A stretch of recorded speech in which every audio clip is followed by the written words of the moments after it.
So good evening to one and all. Thank you so much for being with us this evening, those of you joining us online. A special evening to all of you.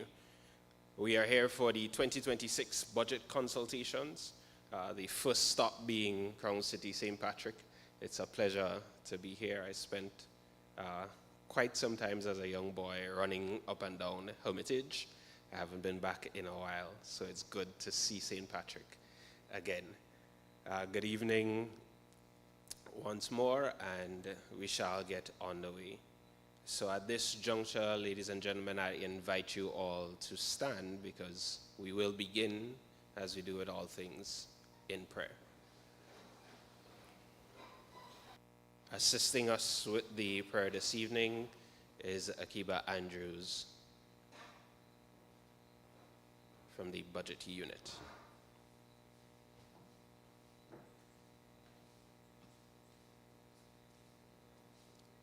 Good afternoon, everybody. Let's bow our heads in prayer. Heavenly Father, we thank you for bringing us together today in the spirit of service and unity. We are grateful for the gift of life and for the opportunity to gather here in St. Patrick's to consult, share ideas, and plan for betterment of our country and our nation. Lord, we ask that you provide us with wisdom, guidance, and understanding as we discuss matters of finance and development. May this budget consultation be fruitful, and may this consultation benefit not just us today, but the future generations to come. In your holy name I pray, amen. Thank you very much. Please remain standing for the national anthem.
You may be seated.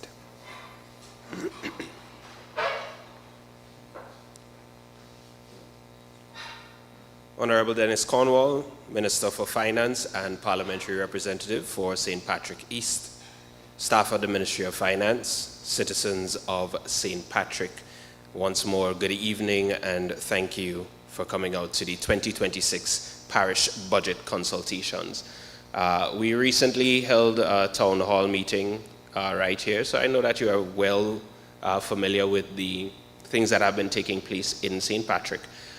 This juncture, I'd like to invite our parliamentary rep for St. Patrick East, Honorable Dennis Cornwall, to give a few remarks, just to say good afternoon to his constituents.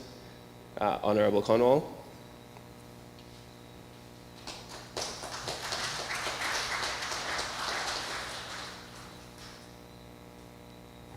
Good evening to everyone, and let me say that we've had so much scheduled meetings for the day.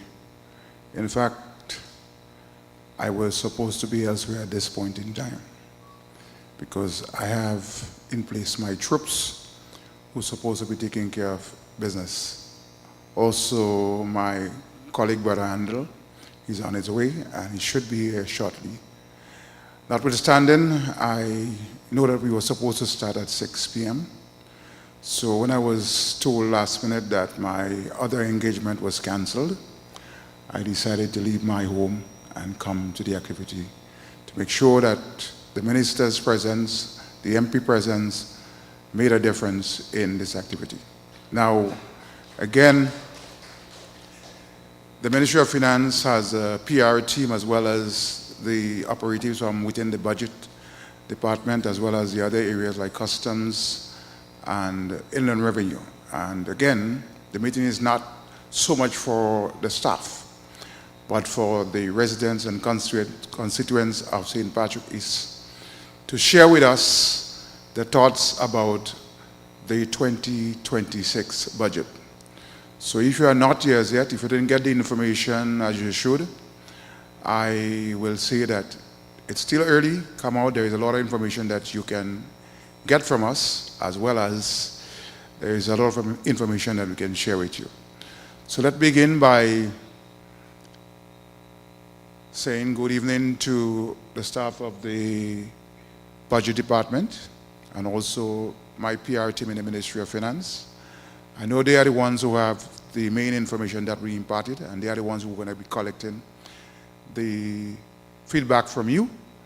And so, without further ado, let me say that I wish to welcome you to St. Patrick, the northern part of Grenada, and we do hope that we can share with you all the information that we have promised to share at this point in time. So thank you again for coming out, and we do hope that we can have a smooth evening where information is imparted. Okay, thank you. Thank you very much, Minister Cornwall. Thank you for that warm welcome. Feel like a St. Patrician? Is that it? A St. Patrician already. I'm almost tempted to say I'm in the best parish, but we have other stops in the parish budget consultations, and I don't want to be stoned when we go elsewhere. But it really is a pleasure to be here this evening, and Minister Cornwall identified a number of units within the Ministry of Finance. One of those is the customs unit. Recently, we lost a few current and past members of the unit. And so at this point, we want to those who are affected by the loss of the current and former members of customs. And if you will indulge me, shall we have a moment of silence to recognize those who have gone? So you may remain seated.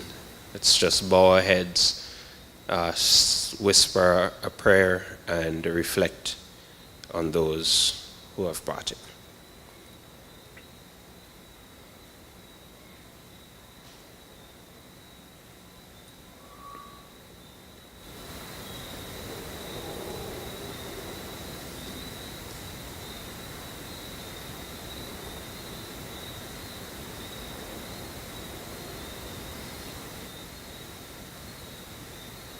Amen.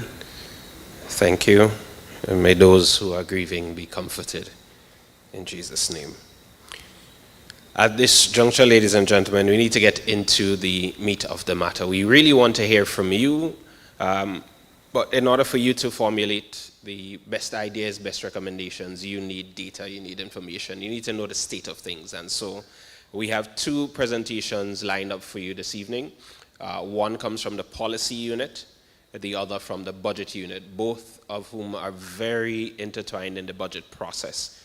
And at this juncture, I'd like to invite to the podium Chief Budgeting Officer, Mr. Justin Hazard. He is going to give us an overview of the budget consultation. Mr. Hazard.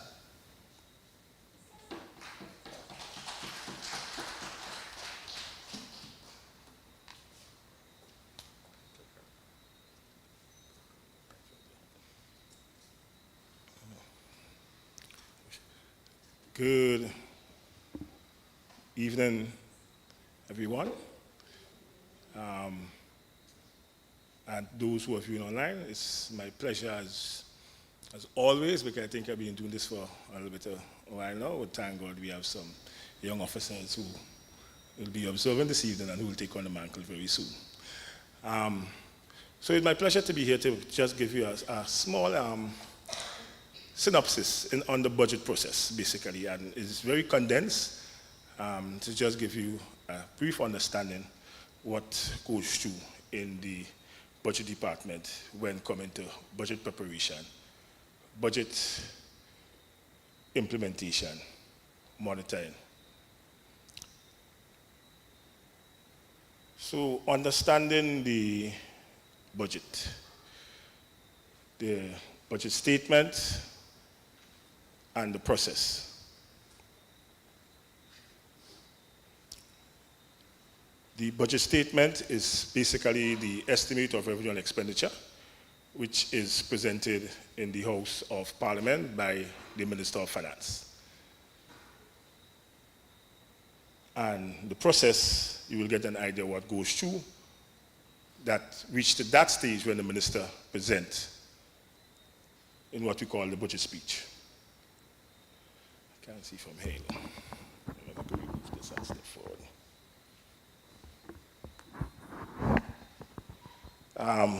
Just mind if I step forward a bit.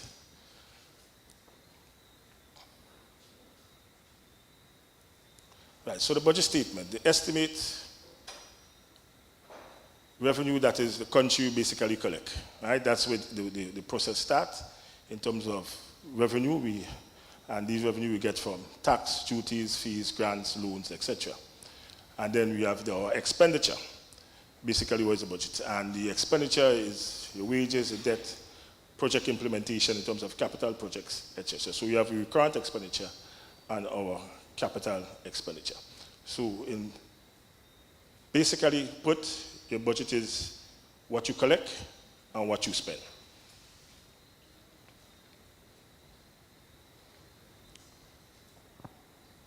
So the estimate of revenue and expenditure will show each and every item that government intend to spend on. That will be part of that document. Also, revenue collection will be part of that document, projection. So these are the two main areas that formulate the revenue and expenditure. Now, when that takes place, is either we have a surplus, where we have basically collect more than we spend, or we have a deficit. Now, the big picture.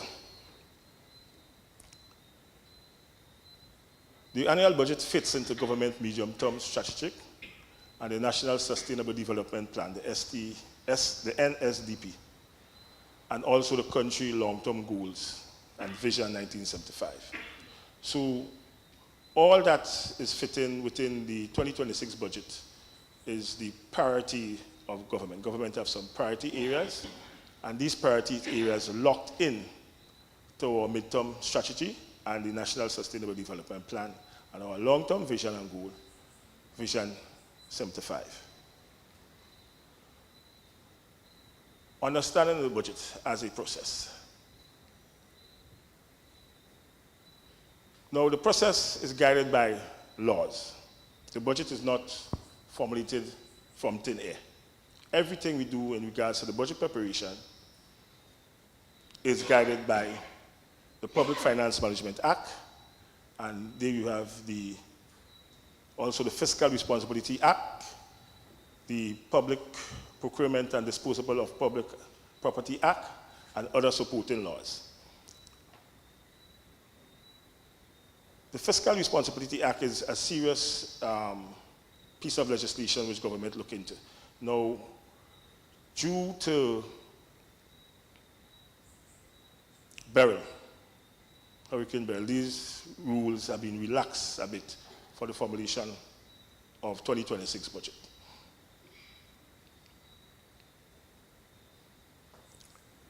Now, the preparation of the estimate of revenue and expenditure. So, the preparation actually begins with the policy unit. They create the midterm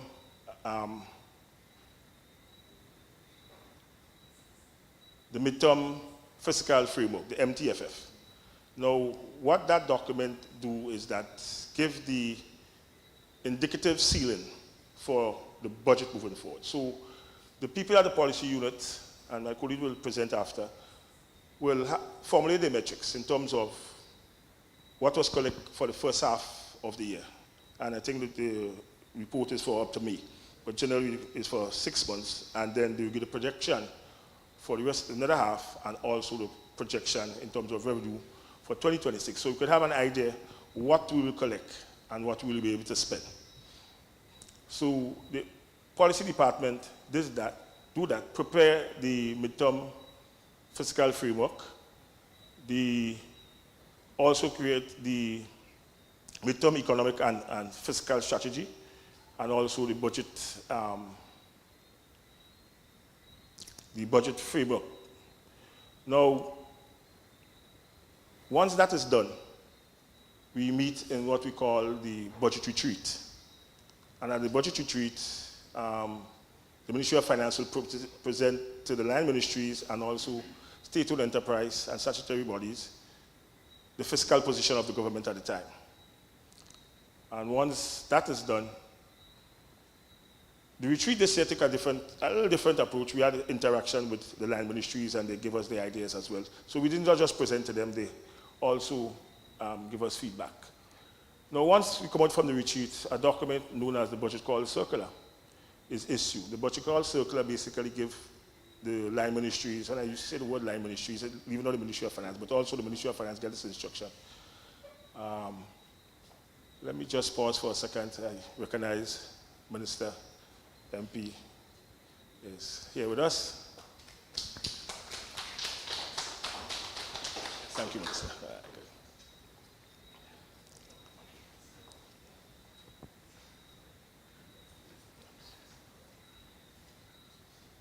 So the budget call circular gives basically instructions on the preparation of the line ministry's budget. So we'll give them indicative ceilings, we'll give them instruction in regards to government policy in regards to gender, in regards to climate target budgeting, in regards to what government priorities are. So this budget call circular set out the basis for the preparation of the budget by the line ministries. Now, once that takes place and we issue the budget call circular, we use that opportunity, that window now, to have public consultation. And this is what we do. So we have stakeholders consultation where we meet with specific stakeholder group. For example, that consultation started on last week. We met with the tourist sector. Earlier today, we met with the non-bank sector, which basically is a credit union, to get from them their feedback, because it's important for government to consult, to have the feedback from from key stakeholders and from you, the general populace. That's why we have the parish consultation. Now, let me make it very clear. The consultation that we do here and the feedback that we get from you all is very important to the Ministry of Finance. It's very important for the budget preparation. We take these suggestions very seriously. We collate them, put them together, present them to Cabinet, and Cabinet will have an overview and look at them and fit in to some of our priorities. So, the budget call circular gives the direction, the preparation and submission of the budget estimate by the line ministry. You see vote there, which each ministry is called by a vote. You have example of vote 64 is Ministry of Agriculture, so they will submit. Right? Then we'll have consultation with the ministry. Now, to keep them in line, to keep them although the rules might be relaxed, but we still have to keep them within the envelope of government. So if simply put, if a ministry submits what we consider way over the budget line, we'll have consultation with them. They have to justify these increase, and we'll perhaps put them in line, or if these justification put forward seems to have merit, then we'll have to make some adjustments somewhere else. But we have these consultation. Once that is done and we finish, when I say we, the Ministry of Finance, we collate all these figures and present it to Cabinet. At that time, Cabinet will approve. From my experience, we always have some adjustment at the Cabinet level. But once these adjustments are made, the cabinet approve, and then from that approval, we move on to the next approval stage, which is the Finance Committee, the Parliamentary Finance Committee. The Parliamentary Finance Committee makes up of all members of Parliament, whether on the government side or on the opposition side. So they get to sit down and go through that budget document, vote by vote, and approving these figures. So basically, I explain we go on to basically the approval and implementation. So I explained the approval basically already. So we get the draft budget. Well, once you do the approval from the Finance Committee, the next step basically is the debate in the House of Parliament, the upper and lower house. The upper house, which is the Senate, and the lower house, which is the members of Parliament, will debate and approve the budget. And as we know what is called the budget speech, everybody look forward to the budget speech. Once that is complete, a bill known as the appropriation bill is placed before the House. Once that takes place and approved, we will have the issuance of the general warrant. And the general warrant basically is the Minister of Finance giving the Accountant General the authority to spend from the consolidated fund. So your item need to be in this budget document. It needs to be in the revenue expenditure, expenditure and revenue. Now, once that is done, we have the budget execution. So we have the implementation and monitoring of the budget. So the process lasts throughout the year to make sure that what is in the budget is implemented, is monitored, make sure that ministries stay in line in regards to government revenue and also the expenditure. So understanding the budget and the approval and the appropriation. So basically this is a summary of what I just said. So we'll have Cabinet approving sometime in October. The Parliamentary Finance Committee approve at least 2 months before the end of the fiscal year. So at least by end of October, early November, the Parliamentary Finance Committee will approve the budget. The presentation of the national budget, November, December. The House of Representatives debate the budget. There is the Senate and the upper house. We have the approval of the Appropriation Act. Now, Parliament is the only authority to review, approve the proposed budget prior to the commencement of our fiscal year. So only in Parliament the budget can be approved, nowhere else. And that's where you have the debates, etc., etc. So the budget unit, in the implementation of the whole budget, we coordinate and manage the development of the annual estimate of revenue and expenditure and the supplementary budget. Supplementary budget, I use a new word there. And then, as it stated, supplement the budget. Now, the PFM, the Public Finance Management Act, speaks to how and when a supplementary budget can be used. Now, the budget is not cast in stone. Because if the budget is cast in stone, once it's approved in Parliament, that means we cannot do anything. But the PFM gives us some leeway in how we can move around and shift around, and how we can increase the budget if we have to. And a supplementary budget is one of the ways we do that. The supplementary budget goes right through the stage as a normal budget in regards to the Cabinet approval, Finance Committee approval, debate in the House, and then the appropriation. The unit is also responsible for ensuring the process, the budget cycle, and the calendar is kept. Now, that is a very, very, very important responsibility of the budget unit. The budget calendar. Now, due to unforeseen circumstances, the 2025 budget was read in March, and you know because of burial and etc., etc. But we still have to manage the calendar. The calendar speaks to basically the budget has to be presented November, December, in time for the beginning of the fiscal year 2026. So we'll also advise government on the fiscal implementation of the budget proposal and issuance and its implementation. So on the approval of the budget unit monitor the implementation and execution of the budget. Now, conclusion. The annual budget is the most important public policy tool of the government, and its preparation must be done with utmost integrity and seriousness.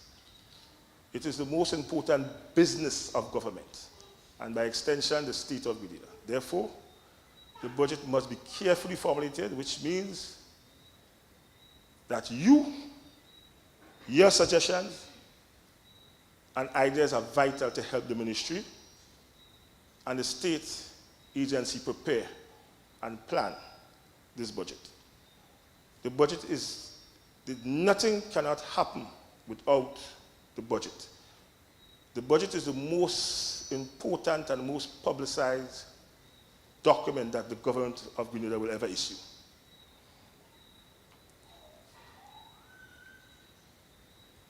Thank you.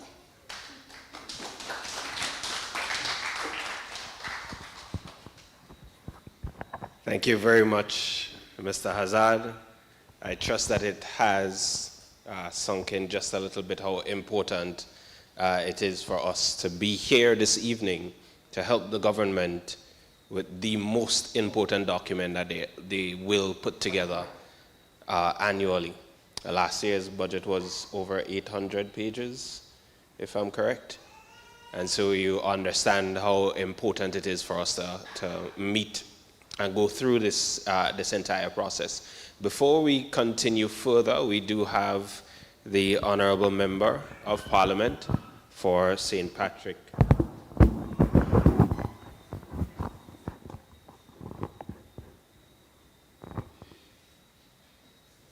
St. Patrick West, who joined us. So at this juncture, I'd like to give him an opportunity to say good evening to his constituents. So, Minister Ando, would you like to stop by the podium? Serves also, of course, as the Minister for Foreign Affairs, Trade and Export Development. So feel free to greet us in German if you can. Thank you very much, Mr. Moderator. Honorable Dennis Cornwall, MP for St. Patrick East and Minister for Finance, Mr. Justin Hazard of the Budget Preparation Team. Thank you for the wonderful job you've been doing over the years. Miss Sierra Duncan, we go back a long way. She used to be a student of mine at the Venezuelan Institute just a little while ago. Ladies and gentlemen, good evening. My apologies for being a little on the late side. One of the things about it is that we have two functions, one as a member of parliament, one as minister. And those of you who have been following international news of late, you would know that my office has been extremely, extremely busy. I went into the Ministry of Foreign Affairs for a 7:30 meeting this morning.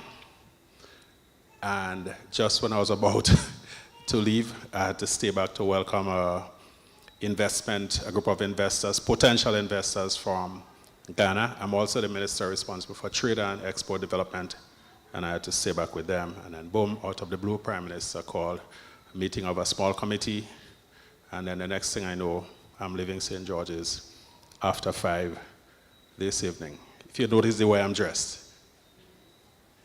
this is not my usual day at the office in the ministry garb, but as a scout, you have to be prepared.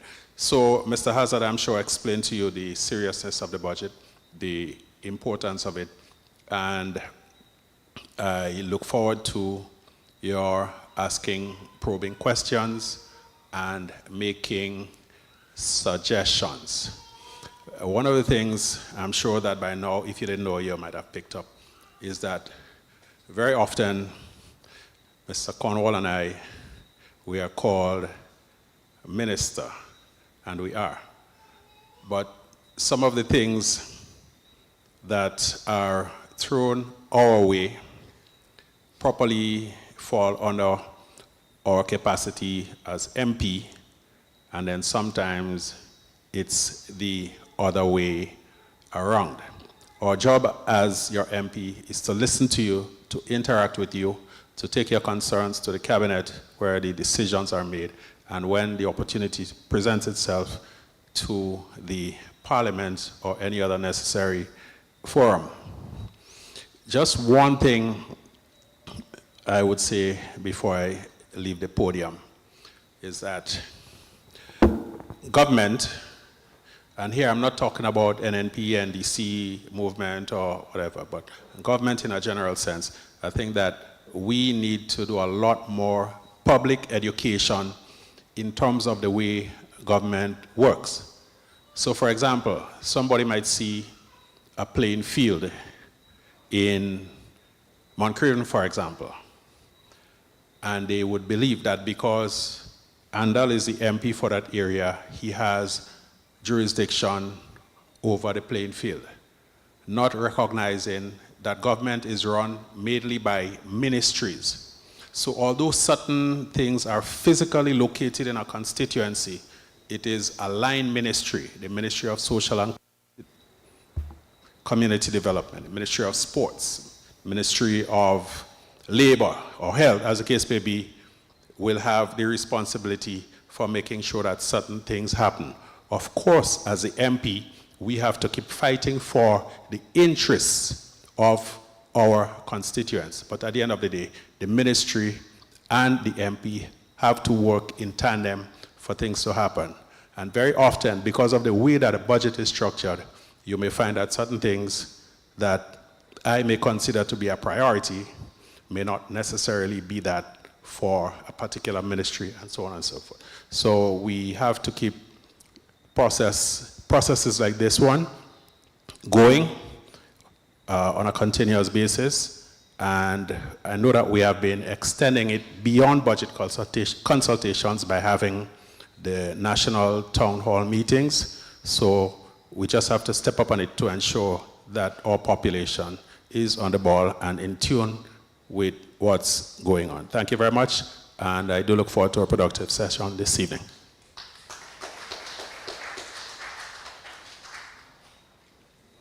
Thank you very much, Minister Andal, and well said. At this juncture, ladies and gentlemen, I'd like to invite to the podium to give an overview of the economic and fiscal outlook of our country.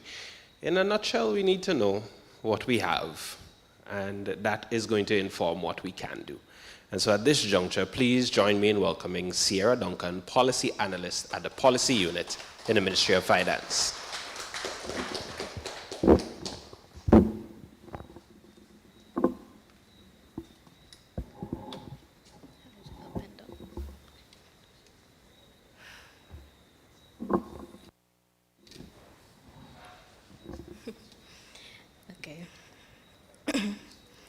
Okay, good evening, everyone. My name is Sierra Duncan, and I'm a policy analyst at the Macroeconomic Policy Unit.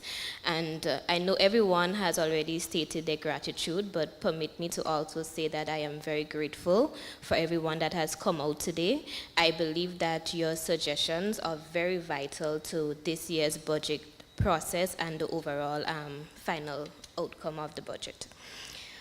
Okay, so it is a privilege to be here to listen as well as to learn from you guys, and what are your suggestions, what are your recommendations, and how do we go forward. So today I will be presenting on the macroeconomic framework for Grenada for 2025.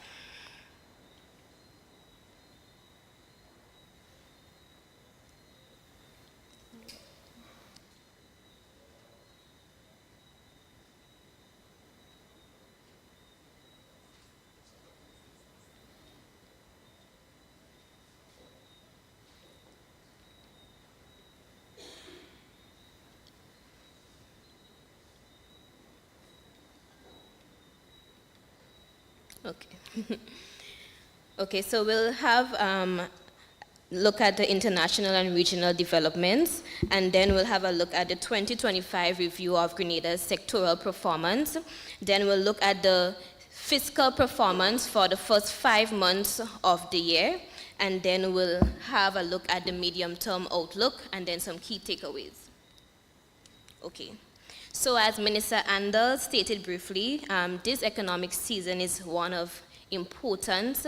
As we know, Grenada is an open economy. So what happens to our regional and our international partners, it will have an impact on what happens to our economy. So it's very important that we take a look at what is happening regionally and internationally. Okay. So in terms of international development, advanced economies are projected to have weak growth prospects over the medium term, whereas emerging markets and developing economies are projected to have stronger growth, but it will be broadly stable over the medium term.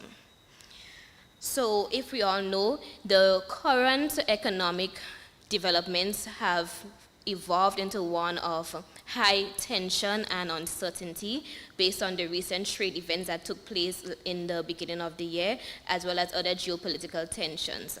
As such, global growth will rise by a mild 3%, and in 2026 we will see a 1% increase, so it will increase to 3.1 in 2026.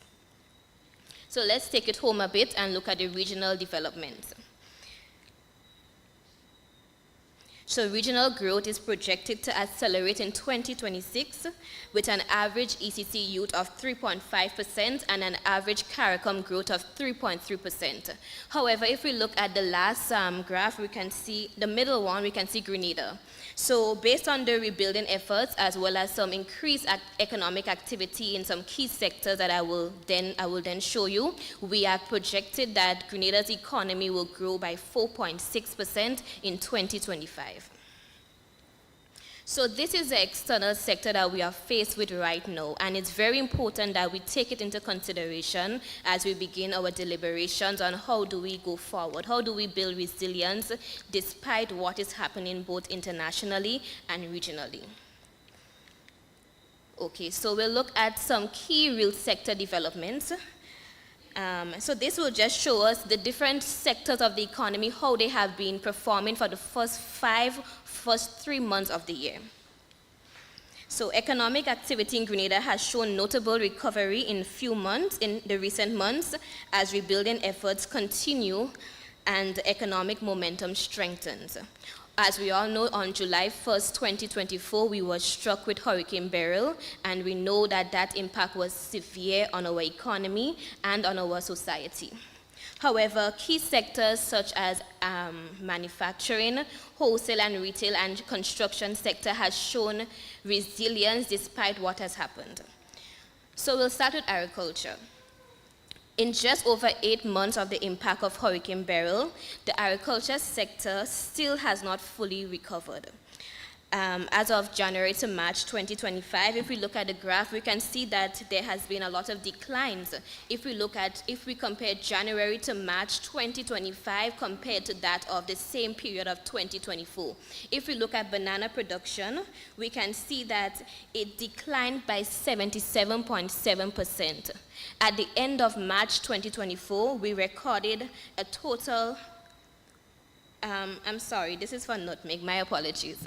So if we look at nutmeg, the second one there, we can see that at the end of March 2024, we totaled 83,086 pounds of nutmeg. However, at the end of March 2020,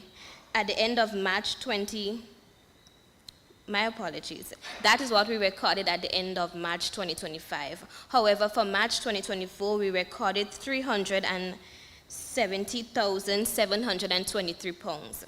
So this has given us a 77.7% decline. And in the same way, if we look at maize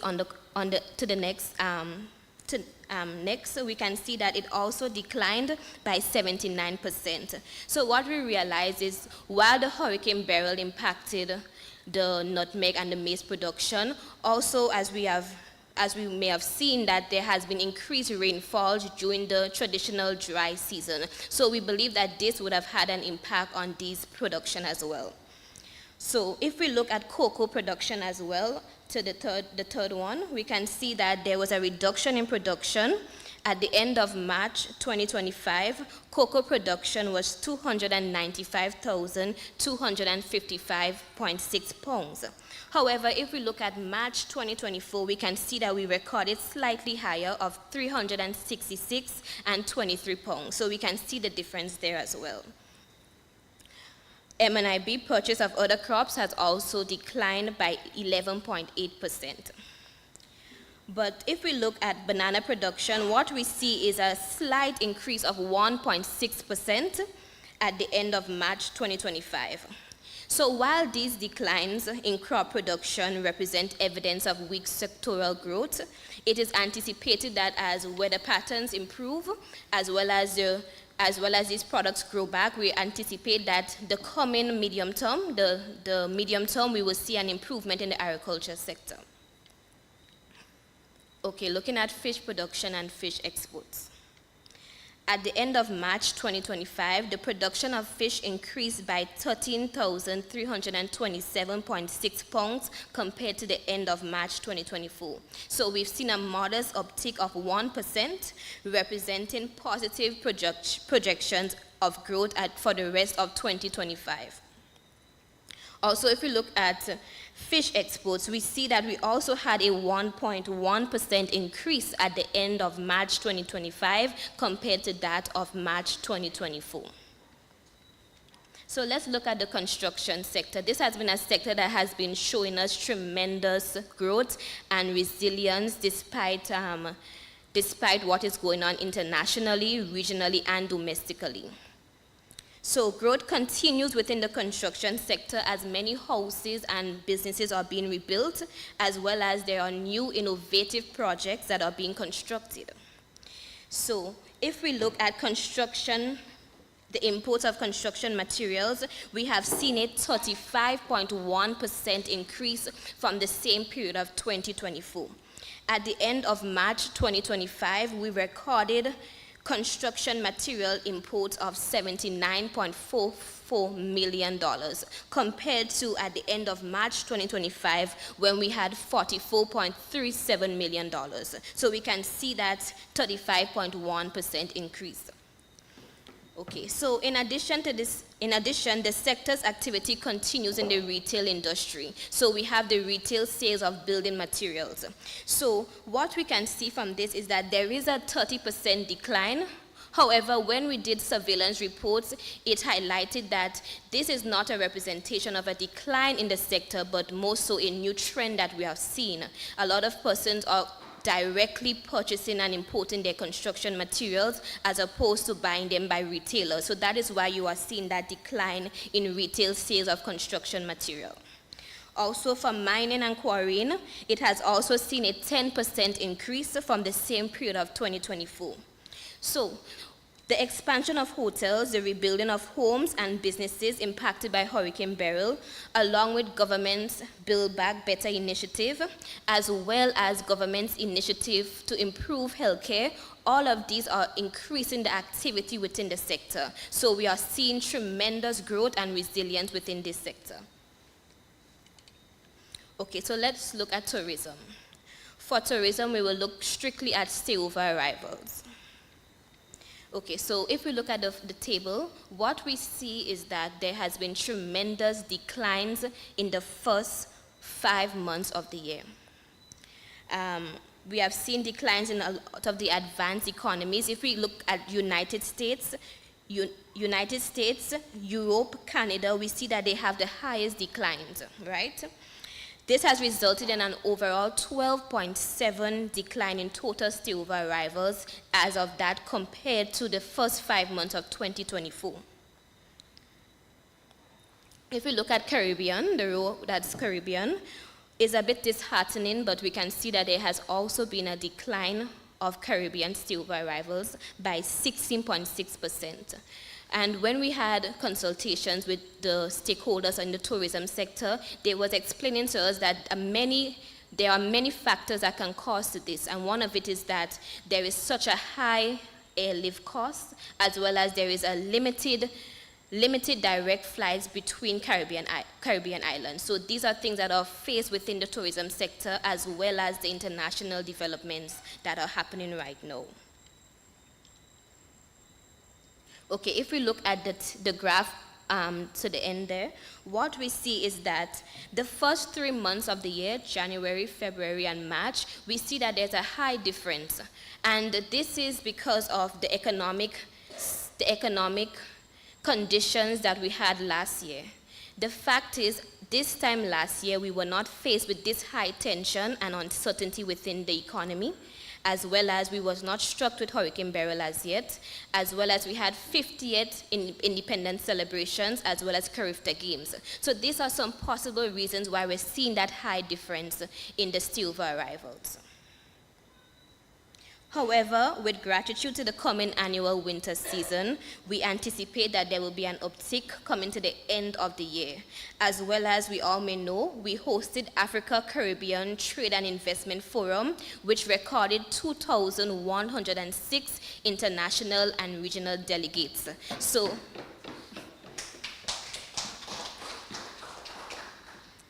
thank you. So we believe that this would also cause an increase in the month of July, but we don't have that data as of yet. So we'll look at the wholesale and the retail trade sector. This sector has shown promising recovery from Hurricane Beryl, but it has been strengthened primarily by retail sales that are excluding building materials. As I just mentioned, in the construction sector, there has been a decline in the retail sales of building materials because buyers are directly importing construction materials. But if we look at the retail sales excluding building materials, we see that there has been a tremendous increase of 13.3%, right? As of the end of March 2025, retail sales totaled $70.8 million, compared to the same period of 2024, which recorded $62.5 million. So we can see that there has been an increase in retail sales, and this is mainly due to the retail sales of household items, agriculture produce, food items, and vehicles. Okay, so we'll look at the transport and storage sector. This has also been a sector that has been showing tremendous signs of growth, and it has been helping the overall GDP of the country. A key driver of this expansion is the increase in overall cargo movement. If we look at the inbound cargo, we reached 200,613 tons at the end of Q1 2025, compared to 179,026 tons at the end of March 2024.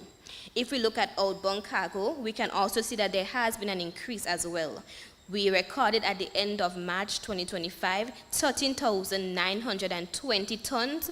However, compared to March 2024, we recorded 11,424 tons. And if we look at passenger movement, this is the second graph on the bottom. What we see is that total passenger movement declined by 12.3%. And if we remembered the tourism sector I just presented on, we have seen the decline in silver arrivals. And this will be the same with passenger movement. So we have seen that total passenger movement has declined by 12.3%. The number of embarked passengers declined from 71,378 at the end of March 2024 to 63,054 at the end of March 2025. In addition, disembarked passengers declined by 12.9%. So we can see the linkages between the tourism sector and the declines that we have seen, as well as the transport sector, looking at the passenger movement. But as I stated, the tourism sector is a sector that would be impacted by what happens internationally and regionally. And we know that this is a time of high tension. International travel will feel the weight, and our economy is notwithstanding. So these are some things that we can probably discuss today. How do we move on with resilience despite what is happening internationally and regionally? So just looking at inflation, as of the end of May 2025, the period average inflation rate is 0.5%. This marks a slight increase in the growth of consumer price index of all products. If we look, we can see food inflation has has experienced a 1.4% increase compared to the first 5 months of 2024. And this data that we are seeing in our economy is similar to that of the global economy, and this is due to the tension and the uncertainty that is causing that steady increase in prices. Also, it has been recorded globally that there's drastic weather patterns, drastic weather changes. There are increase in floods, in droughts, in heat waves, and this would cause reduction in a lot of staple goods, and we would see the impact domestically as well. And we have seen it if we look at the agriculture sector, the banana and the nutmeg reduced, and this would cause a reduction in our exports and a reduction in the quantity of agriculture products that we have. Okay, however, we see that there's the fuel inflation has seen a modest decline of 0.4%. As global inflation continues to record decelerations and reductions, the local CPI index will reflect these developments as well. If you look at the table below, the policy unit conducted a year-on-year comparison of the consumer price index. So if you look, you can see that we compared May 2024 CPI to May 2025 CPI. And what we see is that there has been a moderate decline of 0.1%. Okay, so for unemployment, the labor force survey conducted by the Central Statistical Office showcases an overall decline in employment from 28.4% in quarter 2 2020 to 12% in quarter 3 of 2024. Okay, so this is the review of Grenada's real sector performance, and it must be taken into consideration as we make our suggestions today. And we ask ourselves the question, how do we build resilience and promote growth amid the current domestic, regional, and international developments and challenges? So we'll have a review of the fiscal performance. And what we'll be looking at mainly is the target that we had for the first 5 months of the year and what are the actuals at the end of May 2025. So if we look at the revenue, so what we can look at the row that says total revenue. So we targeted to have collected $500.2 million. However, at the end of May, we have collected $514.3 million. And if we look at the row right below, we can see that tax revenue has taken up a huge portion of this. We targeted to have collected $378.2 million. However, at the end of May, we have collected $391.7 million. So this is stronger than expected.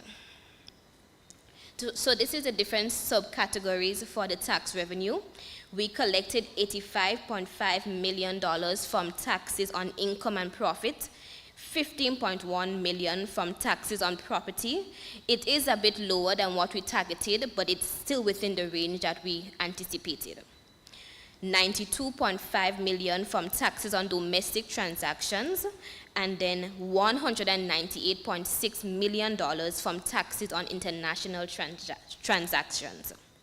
If we look at non-tax revenue, it has also exceeded our target by $0.7 million.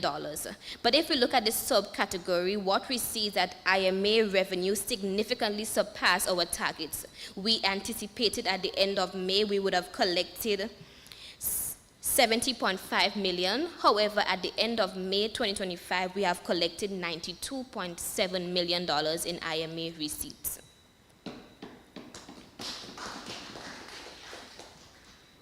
Okay, so total grants is at 13 million, whereas we targeted 25 million. So we have a bit of work to do there, but compared to all the other targets that we have exceeded, I think that we are doing well.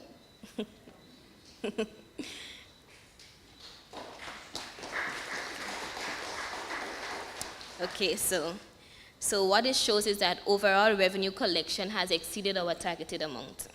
So if we look at expenditure now, Total expenditure is below our targeted amount. We targeted that we would have spent $589.8 million. However, at the end of May, we have spent $541.6 million. In recurrent expenditure, we have spent $377.6 million, whereas we targeted to have spent more. We targeted that we would have spent $426.5 million. If we look at just employee compensation, we see that we are below target for employee compensation, but that gives us room for the rest of the year. So we are targeted to have spent $170.4 million. However, at the end of May 2025, we have actually spent $139.4 million. Okay, but what we see is that capital expenditure has increased. We targeted to have spent $163.3 million. However, at the end of May, the government has spent $164 million. Okay, so what this shows us is that we have underspent a bit, but this gives us room for the rest of the year. So that is that. Okay, so if we look at this last table here, it shows us that the overall deficit is below targeted amount. We targeted that we would have spent,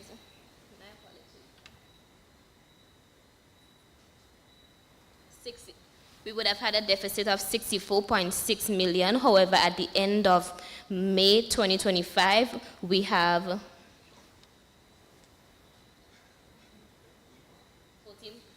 14.3 is our deficit at the end of May 2025.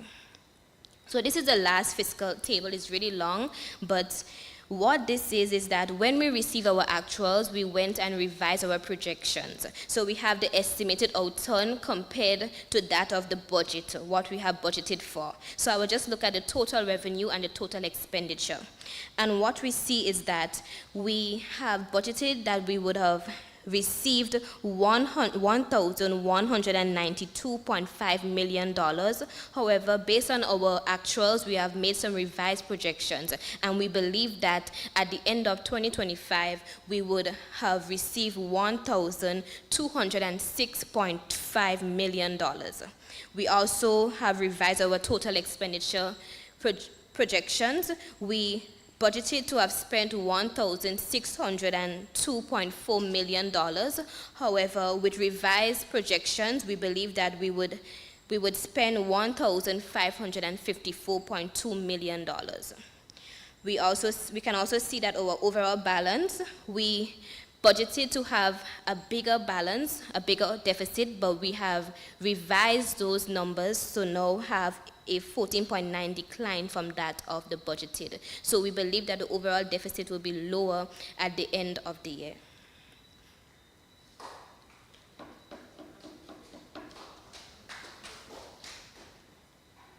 Okay. So we'll just look at what is the medium-term outlook. What have we projected? What do we think would be Grenada's performance over the medium term? And I think this is really important so that we can start discussing what is it that we want to see, what it is that we think would help to boost these numbers and to help us to be at a better place economically. Okay. So as I stated earlier, we projected that at the end of the year, we would have grown by 4.2%. And 2025. And then looking at the medium term, which is 2026 to 2028, it is projected that growth will be 3% on average. And this will be mainly due to some key sectors that we've seen so much growth in that we believe that it will boost the GDP's growth over the medium term. And that is the construction sector. As rebuilding efforts continue, along with hotel expansions, constructions, as well as the advancements of Grenada's new hospital, we believe that the construction sector would grow on average of 5.8% over the medium term. We believe the wholesale and the retail sector would also show some resilience over the medium term.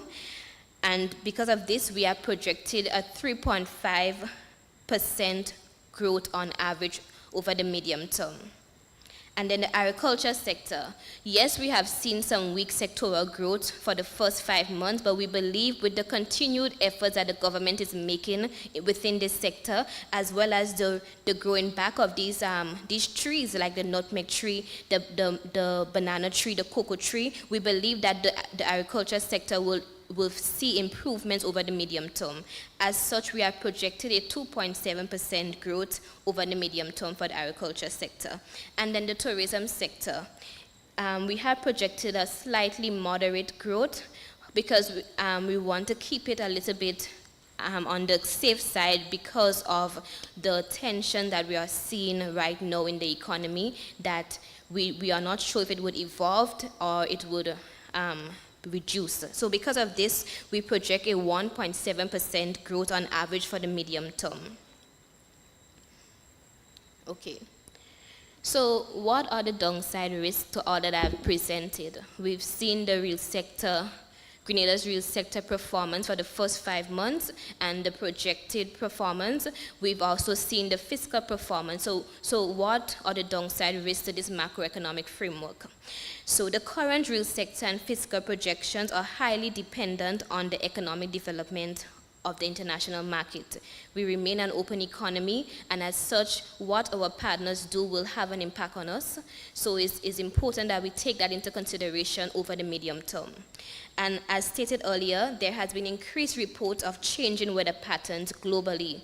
We are not the only country to have faced such a severe hurricane. There has been reports of increased hurricane and the magnitude of the hurricanes. As such, this can alter the actual fiscal and the real sector results, as well as other key issues like the social political wars that are panning out right now, fluctuations in prices as we have seen in the inflation slide, as well as trade policies.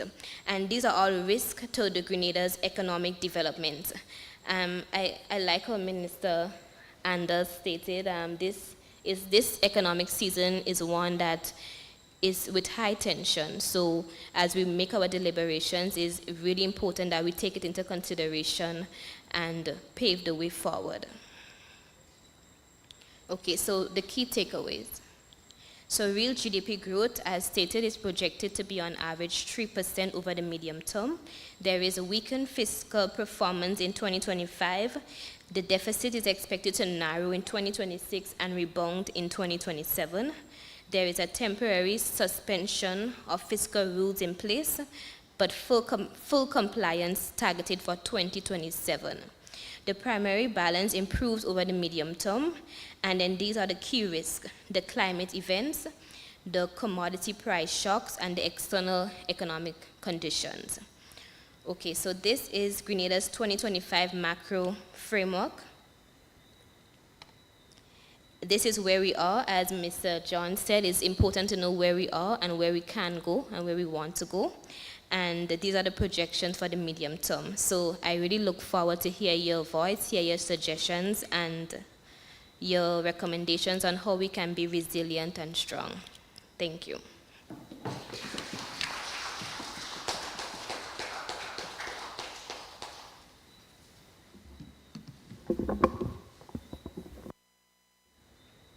If we had to pick 3 words to describe Sierra and her presentation,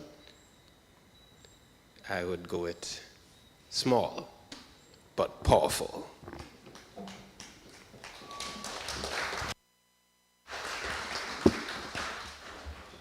So thank you very much for sharing, Sierra. So we heard tensions all around us are impacting us. Oftentimes when we discuss amongst ourselves, sometimes we say, what does what's happening in XYZ place have to do with us? But as you can see by the numbers, the things that affect our partners, our friends, our allies around the world eventually affect us as well. So it's important for us to pay attention. And as Sierra also mentioned, climate change, climate realities are not going anywhere. But if we're able to resist the impacts of our natural disasters, or maybe even bounce back faster because we are better prepared, or we're better ready for those things, then it augurs well for our economy. So at this juncture, ladies and gentlemen, it's time for us to hear from you. First and foremost, if you have any questions concerning any of the presentations, feel free to step up to the mics. The mics are placed middle of the room. Step up to the mic, go ahead, and ask your question. I'm not a native of St. Patrick. Right, I did say that earlier. I came, I ran around Hermitage, and I was sent back to where I come from. So I don't know St. Patrick as well as you do. Part of the budget consultation is to hear from the residents across the island, not just the things that affect them, but sometimes we may not know of the gold that we're sitting on. So if you have questions, come to the mic, go ahead, ask your questions. I want to put a question to you. Is there, or are there, some things in St. Patrick that we are sleeping on? The young people will say sleeping to mean that you're ignoring it and really paying attention to it. But are there some resources that we are sleeping on in St. Patrick? Some places that could be some really good tourist spots. Some areas that are ripe for development, man. If we get a little 1.3 million here and we do XYZ project that could turn this place around. Are there any places in St. Patrick that we're sleeping on, that we need to give some more attention to, that if we put the right energies there, some things could happen? If you have an answer to that question, feel free to come forward. Those of you joining us online, same question applies to you as well. All right, so you see our first speaker of the evening. Good evening, sir. Good evening to you. Good evening to the head table. Ladies and gentlemen, my name is Raymond Mr. Cool Keto. And thanks for having me so I could make a contribution to the budget. And just before I do that, I felt that it would have been better if we had village consultation. I feel we would have much more people participating. Okay, having said that, my thing is this. Well, I live here mostly all of my life, made a little travel, so travels give certain experience. And there are a few things I would like to see happen in St. Patrick's. As you rightly say, places that is like dormant, but with the right things could happen. I'll mention a few things. I don't expect it to happen in 1 year, but as I look at it, we in St. Patrick's, we should have a list of things that we want maybe within a 5-year span. Right. You understand? So the things I'm going to present, I don't expect it in this budget. To begin with, I always see that we need a port inserted here, right? Because always, in my mind, in my belief, that a port is like the heartbeat of St. Patrick's. And if we do that, I don't know how much it'll cost, but if we do that, there's other things that can come from that, especially one, tourism. Man, we have these islands and them the most fascinated for scuba diving and things, nice sandy island. You know, a lot of things could take place there. The trade between the islands can be that. You understand? So I feel we need a port. Right. The second thing I look at is the Nutmeg Pool down there, right? This area is a vast area. Sotes is very small, not much for improvement. The only way we could, what I see now, maybe we could expand towards Mount Alexander. That is what I'm seeing. Okay, so what I'm saying, with this vast piece of land in Nutmeg Pool is occupying, I wish that government could take this vast area and construct a mall that you have all different sectors there. That people now, you come to Sotters and you don't have to fight to get a park here and park there, because you could also put a parking lot right above this structure, using up the whole lot. You know, and you have different things selling different, you know, anything you could think about, you could just go in that mall and have it. Right. Okay. And the other thing I'm seeing, you're talking about a marina. We could also have that in St. Patrick's. As I say, if we're expanding, we have to expand, or let's say, westerly. And there is a place that maybe much people don't know, and maybe people around down there may not want people coming there. We call it Mo, right? There's a nice harbor there where you could have, you know, the yachts and things coming for repairs and things. Instead of doing it right in the town, because you have to think about the trying to get the right word now. In any case, that is harmful, and if you're doing it there, the atmosphere with the breeze and things could affect people. Right. You're doing it down there is a better place. So we could also consider those things and them. I know what I'm talking about will cost a lot, but I would like for people in the government who have the vision to look at those things and look at it closely and try to come up a plan and help us, because we have been sleeping here for too long. You understand? And there is this narrative that certain people don't support their own thing, which is totally wrong, because Sotters by itself is just a small community. Yeah. We need the whole of St. Patrick's to support what is taking place, and not Sotters. Sotters, most village is bigger than Sotters. Thank you. Thank you very much for sharing, sir. 3 bold ideas, but I like big, bold ideas. A port, turn the Nutmeg Pool into a mall, bring a marina.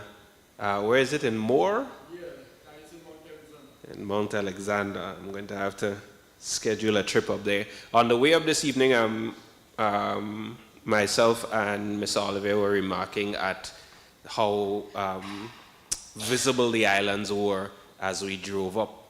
So I really like the idea of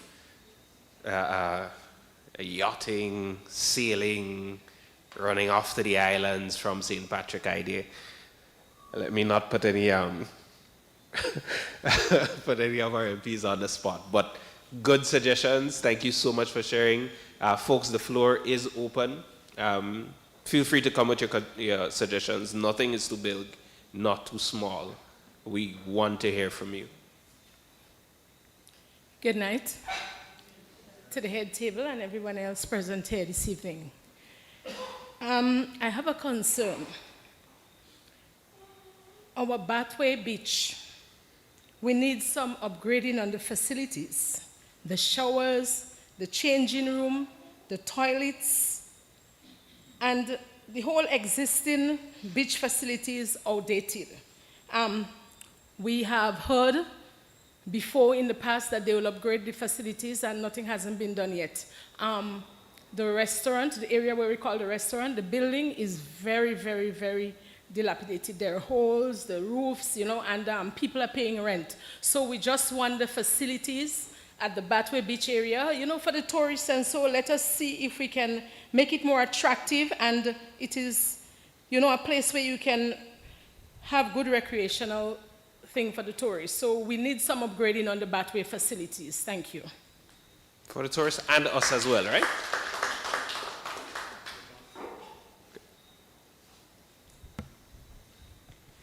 Yeah. Good evening, and I would like to basically make some general comments based on the last 2 persons who spoke. You may recall not too long ago when we had the town hall meeting here, we talked about the breakwater project to commence shortly. And again, although the breakwater project does not envisage putting a port in St. Patrick, but most of the work to be done in the 18 months that we consider to be the time frame for doing the breakwater, it will take into consideration the rehabilitation of the jetty that we have in Surtees. We also intend to, coming out of the breakwater project, to have the lower portion of the Surtees Bay to be rehabilitated. In other words, we will basically try and stop the erosion that is continuously taking place there. You may know that a lot of persons on the lower bay of Surtees would have lost their properties, land, houses, their livelihood, and other things. So I believe once that project is actually completed, we can then look into other activities that may enhance the area. However, I want to caution most of you that at the end of the day, to do anything beyond what we intend to do with the breakwater project, it will cost serious dollars. A marina is not a cheap thing, for sure. Jetty that would actually encourage other islands up north, meaning Carriacou, Petit Martinique, to at least improve and enhance commercial activities. That will cost money. Again, I am saying that it probably is doable. But we always hear that the government is borrowing lots of money and we're going to put the country in debt and more debt and more debt. So I'm actually cautioning you, yes, it can be done. But it's not going to be done for pennies, huh? It's going to cost us monies. With regard to the Bathway comments that was made, I would say that there is one portion of the lands in Bathway belonging to the government of Grenada. That's where you have the little tourism nature center that you have there, and the little restaurants that we utilize for providing some food and drinks for the population who visit there. Notwithstanding that, to rehabilitate that, it would also cost monies. Now, I know one or two persons who would have invested in trying to make a living or to put some semblance of activities on that beach, but it takes a lot more. I can tell you for sure that every time the rain falls and the rivers come down and the beach is littered, you get calls from the community, oh, the beach is in a very nasty state, and they're doing nothing about it and so on. Just imagine how much chase we'll have to chase persons to help us clean up that beach every time the rain falls in large quantities and so on. So I'm saying, yes, we want a lot of things happen, but we have to have the resources to do it. And again, I know that volunteerism is something that a lot of people don't want to hear these days, because you know why?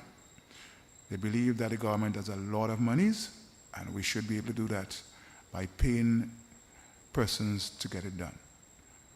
I will end here because I don't want to antagonize anybody outside there at this point in time.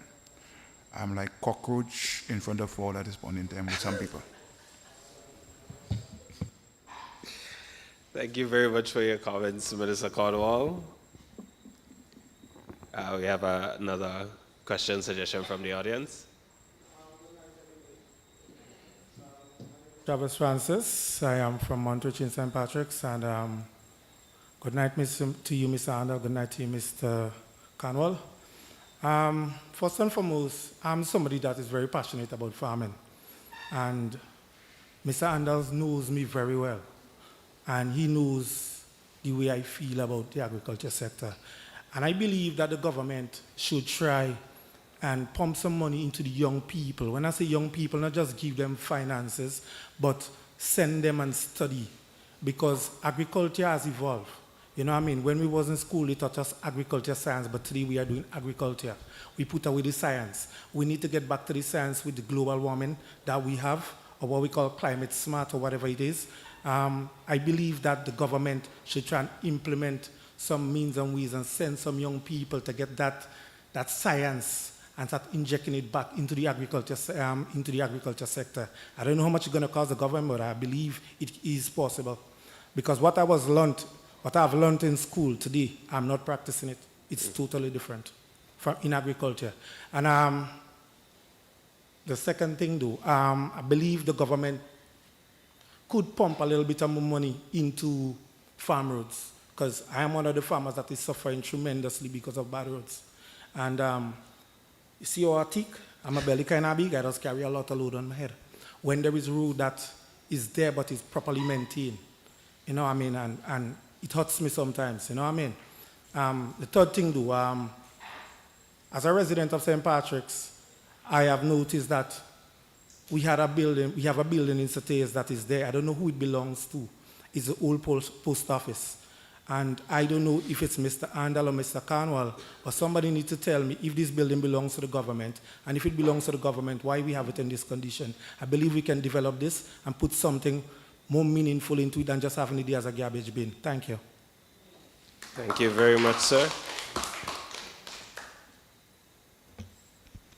Thank you very much, Travis, and I know firsthand of your passion for agriculture, and I listened quite attentively to your contributions, your suggestions, and your questions, and so on. Regarding, I'll start from the bottom, the old post office. Government is in the process of doing an audit of all government properties throughout the country, including St. Patrick, looking at the condition of the buildings and figuring out how best to proceed. So that includes the old Revenue and Post Office near the entrance to the Breakwater, as well as the Public Works building at the top of the town there, among others. Let me just touch briefly on Mr. Coole's proposal about the GCNA property. I like it very much, along with the other ideas that you have put forward. And we announced some months ago that government has already bought the neighboring Carib East Cinema property.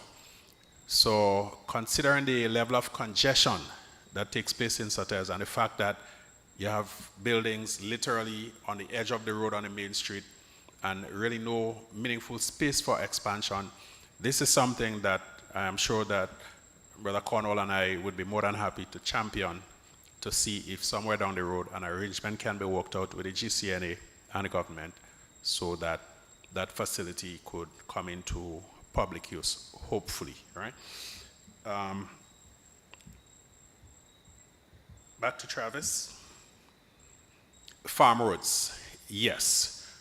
I too believe that we have to pay some more attention to the farm roads. I know that Minister Lennox Andrews and his team, they have started working on it. I know also that the SIAP program has been doing some work on the farm roads. And talking about SIAP, you may recall that one of the first things we did as a new government was to relocate the SIAP office back in Sauteurs. In terms of training in agriculture, we're behind you 100% in that. The Mirabo Farm School is up and running again. You know, it's under the aegis of the T.A. Marisho Community College. The physical facility has been upgraded, and the activity, if you go up there now, there's a hive of activity at the Mirabo Farm School. The recent importation of I think it's 5 different breeds of pigs, and then just down the road on the canal, we have the goats and the sheep. I know that the Ministry of Agriculture has already begun distributing the pigs to farmers around the country to serve as a basis for improving the genetic quality of our animals. Apart from TAMCC, Mirabo campus, the Ministry of Agriculture, in conjunction with the Ministry of Foreign Affairs, has been able to secure scholarships for Grenadian students at the University of Guyana in the field of agriculture. Just last year, or maybe earlier this year, I was fortunate to visit Guyana, and spent quite a bit of time with 9 Grenadian students who are undergoing training. Another group is due to leave sometime within the coming week or two to Guyana. So we are constantly looking for opportunities for young people in particular to upgrade their skills. And not too long ago, in fact, we did have a short-term training program here in MacDonald College for farmers or people who are interested in small-scale farming, gardening, in aquaponics, hydroponics, and there are plans to continue with that and to provide more opportunities for more people to be involved in it. Thank you for your contribution, Travis. And thank you very much for responding, Minister Randall. Mr. Cornwall, anything to add? Well, I think Minister Sander would have covered most of the areas in St. Patrick's that were immediately addressed.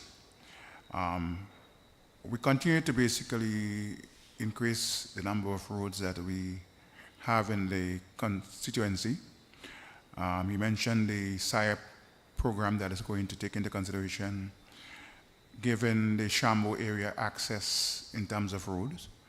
We have done some box train in the area just below the roundabout into Shambo area. We have built some box train. We have some more to do inside it, but we'll continue. He also mentioned that we have had the opportunity of getting scholarships for young people, and I don't want to basically repeat what he says, but we have had so far 6 persons now studying in Guyana, and we have had an additional 6 persons to join them in Guyana. Well, 9, sorry. And we do hope that the numbers can be increased. Again, if the young people in the community are interested in agriculture, there is more than enough space to have them trained there or sent outside of Grenada to be trained in agriculture. I also want to say in the last year alone, our government would have spent in excess of $34 million in providing incentives for farmers throughout Grenada, Carriacou, and Petit Martinique. One may say that, well, some people got and some people didn't get.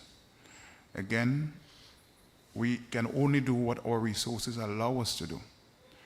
And I would say that we have looked at many ways of trying to incorporate the young men and women in our communities to get back into the farm. Our traditional farmers, they are now elderly persons, and there is not much they can do to basically push the agriculture sector in Grenada. So we depend largely on the younger persons to take up that position and to make sure we can guarantee our food security, whether it's in the crop farming or the small animals and ruminant farming and so on.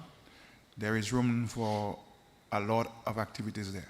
And you may recall sometime last year, we imported from the US over 460-something animals in the form of goats, sheep, and pigs that we are going to breed on the island and so on to improve the animal stock on the island, also to improve the meat production on the island and so on. We have also been looking at, from government standpoint, to assist in the chicken production in Grenada. A new hatchery has been constructed. We have decided to basically provide some incentive in terms of concessions for the farmers in that area and so on. And so there is lots of area where small farming or small persons can get involved into the farming. If we depend on the elderly folks to do it, I'm sorry, you won't get there. So yes, I agree totally that we need to get our young people involved in agriculture in Grenada. Thank you very much, Minister Cornwall. All right, so we're still looking for questions, queries, comments, suggestions, ideas. We have on the table marina, we have the mall, we have development for agriculture. I'm still putting the question out to you, is there anything that we're sleeping on in St. Patrick's? Is there anything that can really transform this place? I want to ask, as you think about that, a few years back, we rebranded the island Pure Grenada. And we saw some other rebrandings happen. Spice Mass took the jab and made it a thing across the island, and it kind of became a signature thing for Grenada. If St. Patrick had to have a signature thing, like something that is, when you hear that, when you think about it, that's a St. Patrick's thing, what would that be? Say it, man. Don't be afraid. Say it if you know it. Somebody whispered it on the table, and if my ears still work, somebody whispered it here. Say that again. I heard Crown City. What does that mean to St. Patrick's? How can we take this idea of St. Patrick being Crown City and cause all of the people who come to Grenada to want to experience what Crown City is about? Are there any other things that you associate deeply with St. Patrick that we can use that to kind of motivate and build on for development? So I want you to think about those as we continue taking your questions, queries, ideas, suggestions, anything that you're hopeful that the government can do with the upcoming budget cycle.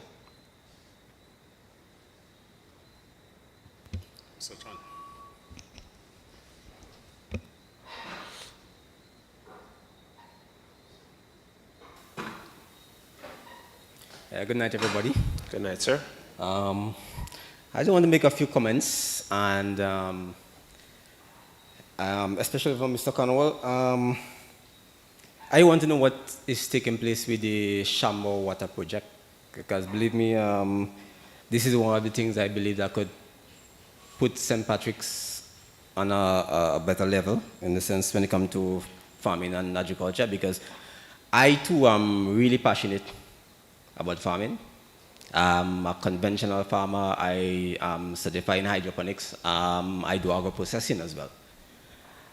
So I really want to know what is taking place with the Shambo project, because I'm a Shambo farmer, and one of the biggest problems we have in Shambo is the issue of water.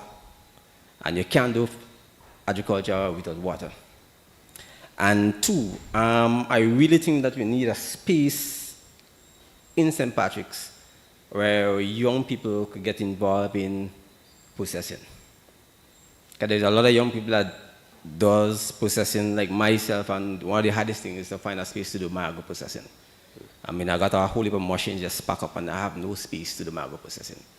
So what could the government do for young people like me who are interested in uplifting themselves and being able to at least employ a few people in our area? Thank you.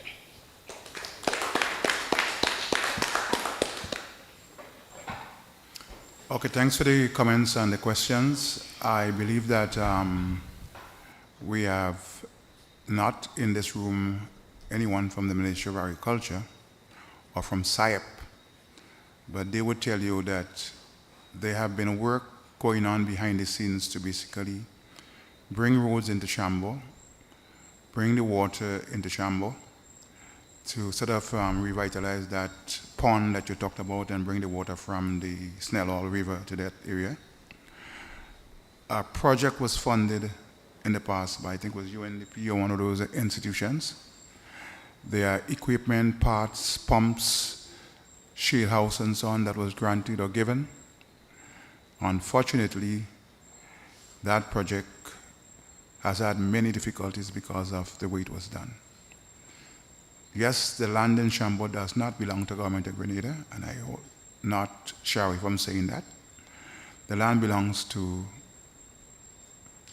a group of persons who own those lands.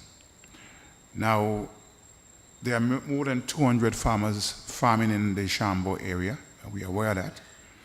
Some persons have moved to the stage where they are talking about possessory title of those lands, and I tell them that I should be very cautious or careful how they go about doing that, because that could create more problem than benefit.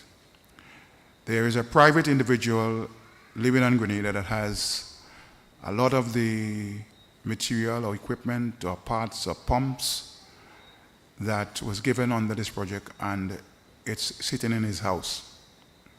I know SIAP has tried to get some traction on that, but again, I do not want to speak out of turn because I don't know how far they would have gotten to that person to get the property belonging to the government of Grenada back in the hands of the government of Grenada.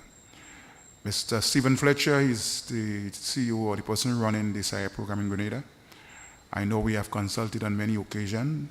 The office is right here in Sotes on the area opposite the police station currently, and they would be able to tell you in a better way what is exactly happening with that.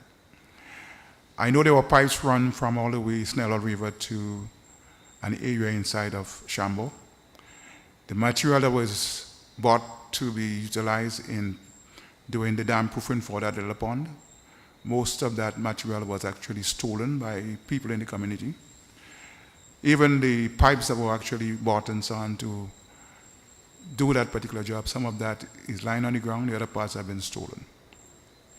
So it's not a today's problem. It has dated back long before the NDC administration came into office. Again, I don't like to basically ascribe blame to anyone because the first thing they would say is that NDC in government and we going back to the NNP and those kind of story. So what I would basically like to do is to ask SIAP and the Ministry of Agriculture, because they were there up till last week, to update the population, not maybe in this particular forum here tonight, but in others that we have, because we have others to conduct in Carriacou, in St. Andrews, in St. David's, in St. George's, on the East Coast, West Coast, and other places. Raise that either with SIAP, then see how far we can get with it. But again, when you have things that were not properly sorted out or thought out or not planned properly, you engender those problems that we are now faced with this water to Shambo lands. Again, there were certain persons who were given the okay to farm those lands. They cannot build homes on it, they cannot build any factories on it, but again, it has to be organized and done properly for it to make sense. I end here. Thank you, sir. Minister Andal has a few comments. Mm-hmm. So thank you, Rossi, for the points that you raised. I'll talk a little bit about the proposal for a sort of mini industrial park to accommodate agro-processors and people of that nature. It's a very, very good idea. And in St. Patrick, we have quite a number of talented people in the agro-processing field. I can speak off the bat of a young lady in Redmond, Miss Narain, who is making some excellent nutmeg-derived products under the brand name 3Ts. And she has been making waves. Her products are currently on display in Japan at the expo, and it is generating a lot of interest and demand. They're also currently in Barbados at the Carifesta, and I don't want to speak out of turn and put good mouth on her, but this morning we had a very, very good conversation about a potential breakthrough for her products in another CARICOM country. The Ministry of Trade is working to facilitate her, and we do hope that not only Ms. Narain, but other agro-processors can up their game, and through the help of GIDC, the Bureau of Standards, the Ministry of Trade, and other entities can start to make the breakthrough into other markets. So that idea of having a central place where they can share expertise, where they can share tools, where, for example, you can have somebody booking a space for 2 or 3 or 4 hours, and then another person moves on to it, or whatever other model is practical. That is something that I'm quite willing to have a sit down with you. I'm sure Brother Cornwall will be likewise interested in having such a conversation, not only with you, but with other people in the agro-processing business, to see how we can help you to move forward. Last week I had a very good conversation with the leadership of TAMCC with the principal, with the vice principal, and with Mrs. Thomas, who is in charge of the SATES facility, in terms of what government, through the Ministry of Education and TAMCC, can do to upgrade the facility, not only the physical plant, but the labs, to expand the course offerings and to get the community more involved so that TAMCC can be better tailored to suit the needs of the people of St. Patrick and surrounding parishes. So I welcome that idea of yours, and you have my support on pushing for it. Excellent. Thank you very much, Minister Randall. We continue with Mr. I also wanted to add to the mix that agro-processing in Grenada is not lost, because whereas the facility that is now being worked upon to basically assist small agro-processors in getting their job done on a rent-to basis, there's this Rainfish project that is in the eastern side of the country, closer to the St. David's area, I think it is. They have been creating space for agro-processors. It might be very far from St. Patrick's or Chambord, but I think the experience and the exposure coming out from there could go a large way in terms of helping other parts of the country to get on board. Again, agro-processing, if it's done right, could help improve our food security on the island. But it must be well thought it out, and the equipment and so on must be well put together, because again, you cannot continue to do things like the mom and pops that you had in the kitchen. You have to expand from there. Brew up standards probably is going to need to assist people in terms of doing things the right way, so we can add value to our fruits and vegetables that we produce in Grenada. Thank you. Just a quick addition as we're talking about producers, especially producers. Over the past 2 years, 2023 and 2024, the Ministry of Trade has been putting on a little Buy Local Expo in SATES. In 2023, it was held in conjunction with the Camarón Folk Festival down at the bus terminal. Last year, because the festival takes place every 2 years, there was no festival last year, but we did partner with the RGPF band and had it at the Anglican schoolyard.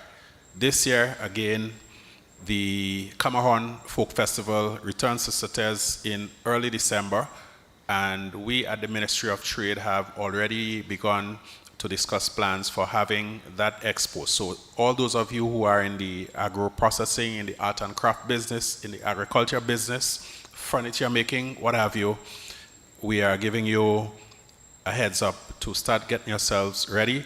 This time there will be more outreach and greater collaboration with the local communities to ensure greater participation, greater visibility, and more economic opportunities for the people in and around St. Patrick from that expo. Thank you very much, Minister Randall. So we have quite a few things to look forward to as we continue to take your ideas, your suggestions. And I want to pose another question. I know I have a lot of questions, but again, I'm a tourist this evening. So I want to kind of put this one to our older folks. Is there anything that needs to come back, that has dwindled out, died out, that you think is going to be really transformative? Something, maybe it's a program that you were a part of as a young person. Maybe it's a community event that used to take place that brought in a lot of people, a lot of revenue. What's something that's dead or dying that you think perhaps we can revive and that can help to impact our communities? So again, something to chew on. If you have any response to that, feel free to share with us as we continue to take your ideas and suggestions for the 2026 budget. We are nearing the close of our engagement, but as we wind down, I'd love to hear from you in that regard.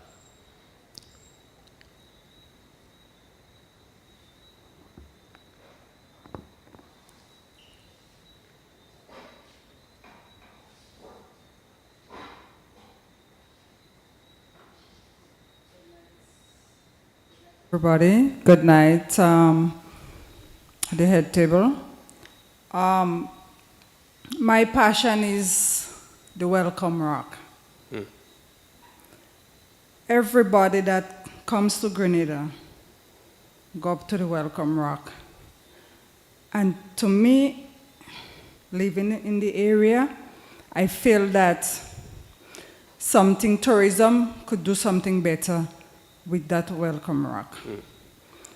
It needs to be more safe, like if it's rope, whatever you tie, so people could hold to go down, whatever. Right. Because it had some before, but everything is on the ground now. So that could be done. Even the road going up there is an area that if, God forbid, an accident happen, vehicle go down on the side.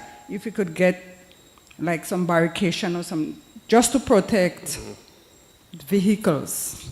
But that place, you have more people going up there more than the beach in Batway. So I think something, as for St. Patrick's, that is something that they should look into.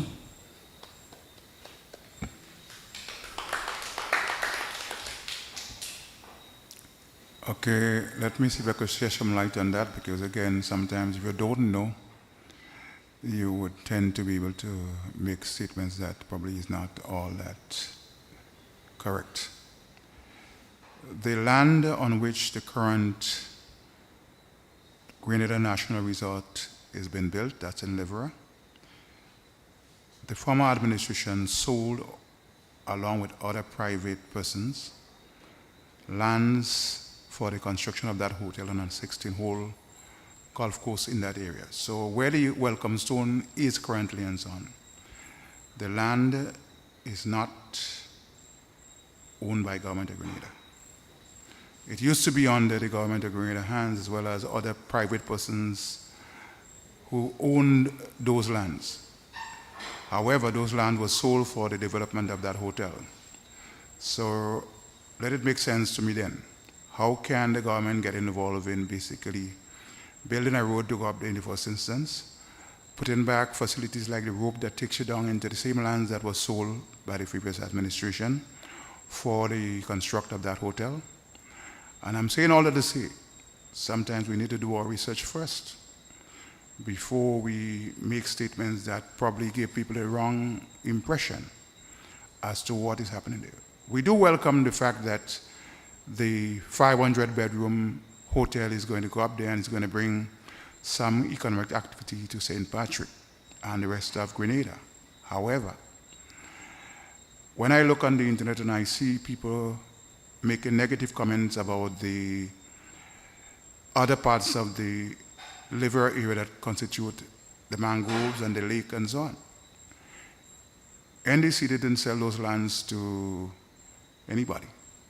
However, we have to be mindful that whenever there is development taking place and so on, there is a cost, environmentally, socially, and otherwise, that comes with it and so on. And so, I have a situation before me even now that the previous attempts that were made in Grenada to build a hotel in that area, that falls through the crack.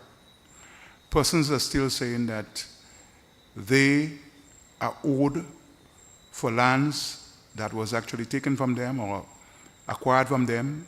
Money has been paid to the treasury, and up until today, they have not received the monies and so on. And so to me, we have to be very mindful and very careful, because again, when those things happen and so on, we have to be taking the consequences that goes with it and so on.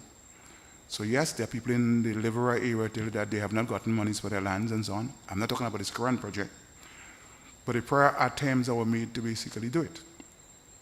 And so, we need to do our research first before we make pronouncement on people's property. The Welcome Stone, there's an antenna up there, and I have heard that people have been given notice to take down the antenna. Now you may ask why? The land doesn't belong to them, nor the land doesn't belong to the government anymore. It belongs to the private person who bought those lands for the construction of a golf course and 500-room hotels. So I just want to leave that on the table so that people understand what we are faced with.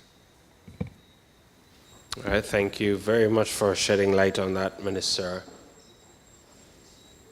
Cornwall. We have another question from the audience. Yeah, once again, a good night. I haven't heard anyone stand up and talk about sports.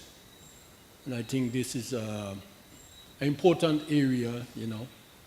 And when you brought up the older heads and things, I thought about it. What I would like to see, 4 is one of the major sporting or playing field that you have in St. Patrick's. And I don't know who own it, if it's FIFA or who own it, but there's a lot of changes there. You understand? And I looking at it that there is some things that happen there. For one day, you can't really have a cricket match there again because of the bleachers. I don't know who do the planning. To me, I don't find it made a lot of sense. Other thing that I wish the government could do something about it is that even the bleachers, you have this thing for people who is, disabled partially, you know, and if they roll up the wheelchair and the bleachers and rain is coming, then somebody have to get them to go way over in the toilet facilities. There's a lot of room there that we could do things better. You know, let's do things. Added to that, we could also have like a basketball court that could enhance the netball and other things. Well, for me, I'm in construction and I love construction, and I see that we have the community center. I look at the structure and I realize that we could put a pavilion over the community center. Because when I look at the structure, I know he could take it based on experience. Instead of you have just this little thing, we could expand this thing, you know? And in this modern time, we bolt up some steel and we do whatsoever we have to do. So I thought I should kind of raise that. And then get the older folks coming back and enjoying certain games because they have the place to do it. Thank you. Thank you very much, sir. Minister Cornwall will respond. Okay, thanks again for your comment, and I would just want to share some more light on this fawn pasture development. I recall last year there were a lot of talks about the primary school and secondary schools in cities were not able to have their sports meet in fawn pasture because it was under construction. The project was started, it was stalled because of some issues. We've, however, got the fawn pasture or playing field rehabilitated. We have also put a brand new roof on the, well, call it the bleachers or the pavilion area and so on. And we also intended to basically fix the downstairs of the pavilion to improve the toilet facilities that are there. I know that they have done some work. I don't think it has been finished as yet, but work is going to be continuing on that. But I just wanted to say something on some of the facilities that we have actually put in place and what I've seen happening with some of them. Now, for one, I believe that we ought to consider putting commercial type toilets and urinals and so on in those type of facilities because they are easily broken when people misuse them and so on. And I hate to see when we spend a lot of monies in probably putting toiletries and face basins and urinals in place, and you pass there 3 months afterwards, and you see those things are broken for whatever reason. If you take care of them, they should not be broken. They can't break for themselves like that if somebody did not smash something on them. So I believe sometimes we have to blame ourselves as people in the communities and so on. Look out for the investments that hard-earned taxpayers' money would have been involved in putting together. I believe a lot more could be done in the fawn pasture area. It's the same area that is adjoining that breakwater. And again, we have to be careful what we do and how fast we move on that there. But we have done quite a bit of work. In fact, come next year's sporting event in St. Patrick, East and West, I believe that we can utilize the playing field. It might need additional lighting, and I'm not too sure to what extent I can comment on lighting of the facility. But as you can see, this government has done a lot in terms of trying to improve playing field facilities in Grenada for the youth and for the general public. Today, as we speak, we are lighting up Progress Park. And I mean, that is transformation in Grenada. We ought to also look at what is going to happen with the National Cricket Stadium. We are going to put up lights there also to ensure that we can have night cricket and so on activities in that area. We'd also do the one in La Sagesse in St. David's. And again, demands have been made on us, and I'm talking about myself, to light up planes faster and to put toilet facilities and whatever it is there. The question remains, there is limited space in terms of land to do bleachers, to do changing room facilities and bathrooms and so on. But we will try our best to see if we can basically facilitate as far as possible of that playing field. Because you know the Montrose SDA primary school and secondary school, they don't have a playing field immediately to basically deal with. They do share with River Sally playing field and other places and so on. So yes, the government is thinking along those lines, improving the playing fields and facilities throughout the country to make sure that we have a more improved population so on in terms of the exercises and so on, limit the chronic diseases like hypertension, diabetes, obesity and all those things and so on. So we are aware of those things and we're trying to help improve the facilities throughout Grenada, Carriacou and Petite Martinique. Thank you very much, Minister Cornwall. Mr. Andal, anything to add to that? Well, I think Mr. Cornwall has covered most of it. The question of four playing field, it's a work in progress in terms of the fencing and overall repairs and so. And again, Mr. Cole is always full of brilliant ideas, and he correctly stated that some of them may not be implemented or we may not be able to implement them in the short term, but I think that we have to think 5, 10, 15, 20 years down the road, and some of the things that you have spoken about tonight are definitely worth considering and planning for.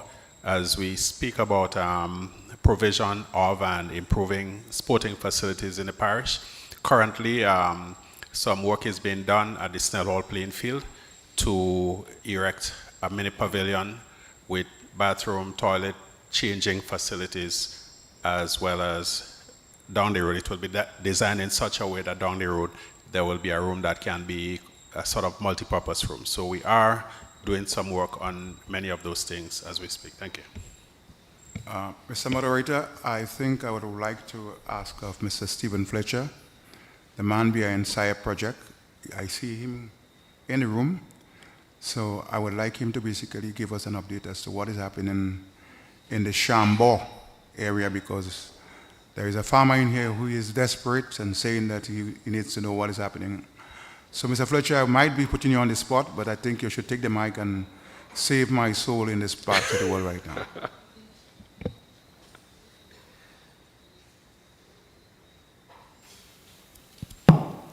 Hi, good evening, everyone, ministers, Cornwall ministers, and the persons on the podium, platform, head table, and certainly all persons who are participating in this very critical and important event here this evening. It's unfortunate that the mic is situated in a way that my back has to be to the people. Can I, or you're live streaming? Oh, okay then. Great, thanks. Well, let me say certainly first and foremost, it's a pleasure to be here in the St. Patrick area.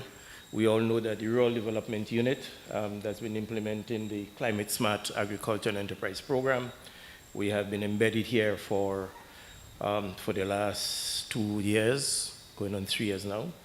And we have been embarking on a number of important projects. Certainly the fishermen have had quite some support from us. In fact, We are about to launch the much talked about FAD. I understand that next week, Thursday, it will be launched to the fishermen who are here and who are listening. That's pretty good news. Along with the other grant funding programs that we have implemented.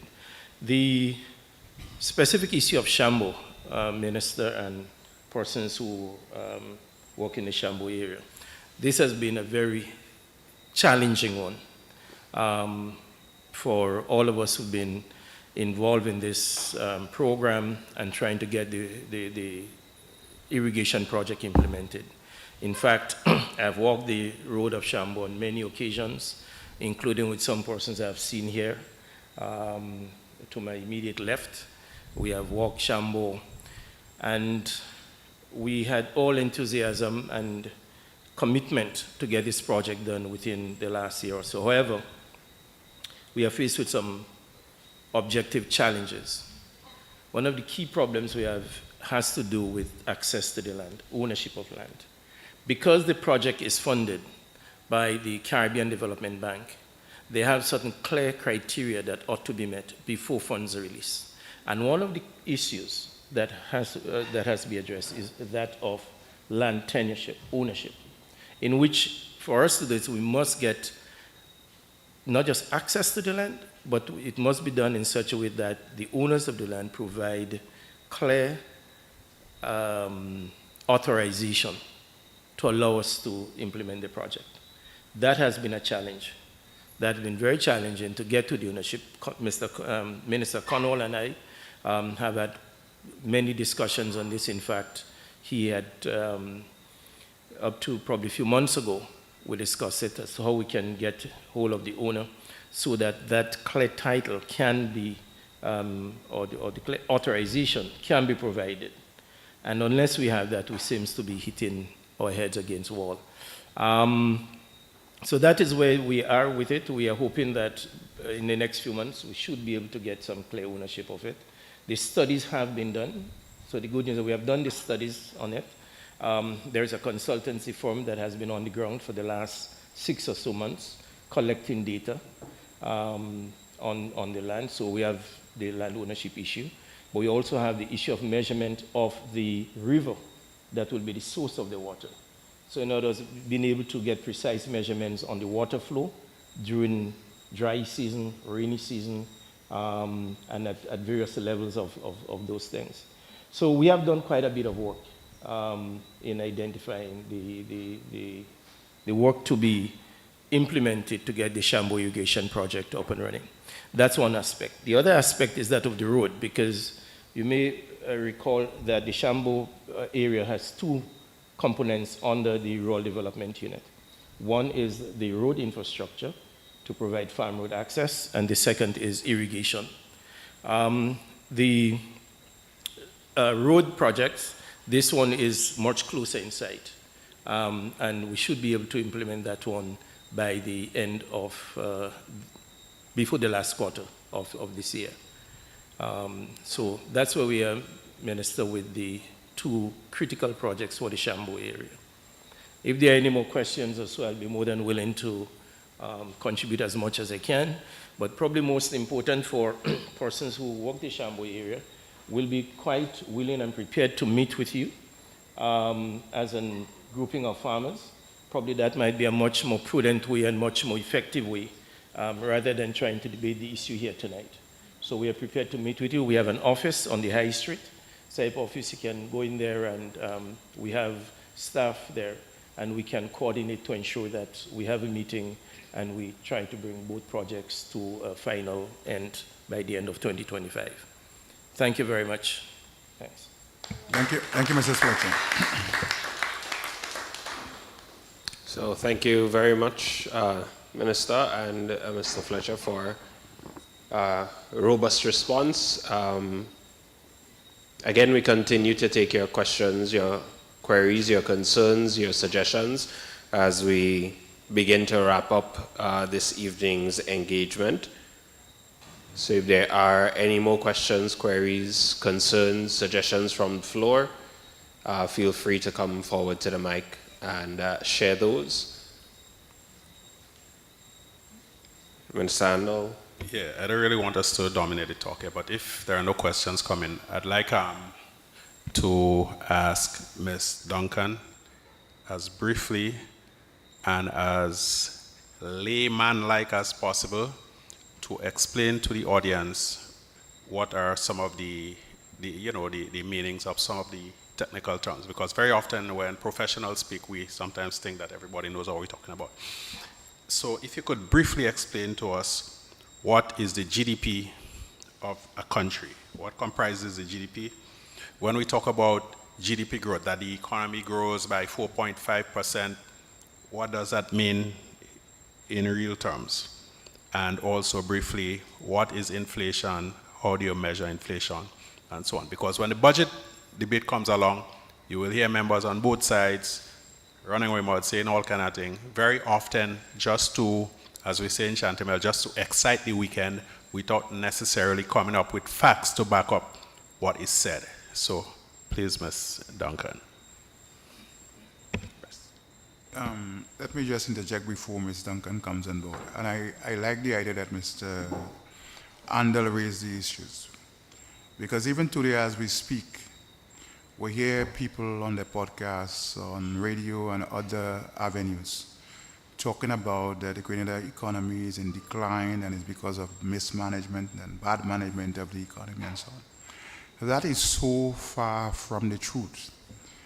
We are presented here through the young lady the facts that give us the evidence when we make pronouncement on the economy. And I so wanted to do earlier on to congratulate her for spelling out exactly what is happening in the Grenada economy at this stage. So thank you for your input, and I give you the opportunity to basically elaborate further in layman terms as you're asked to show Grenada and the Grenadian public where we are at economically at this stage. Thank you very much.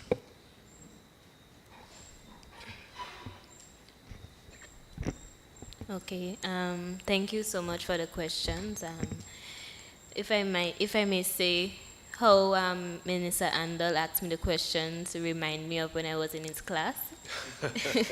He's very kind and he's very patient, that's what I would say. So thank you both ministers. So in very easy terms, GDP is the value of goods and services that the country produces. So it looks at what the country has produced at the end of the year.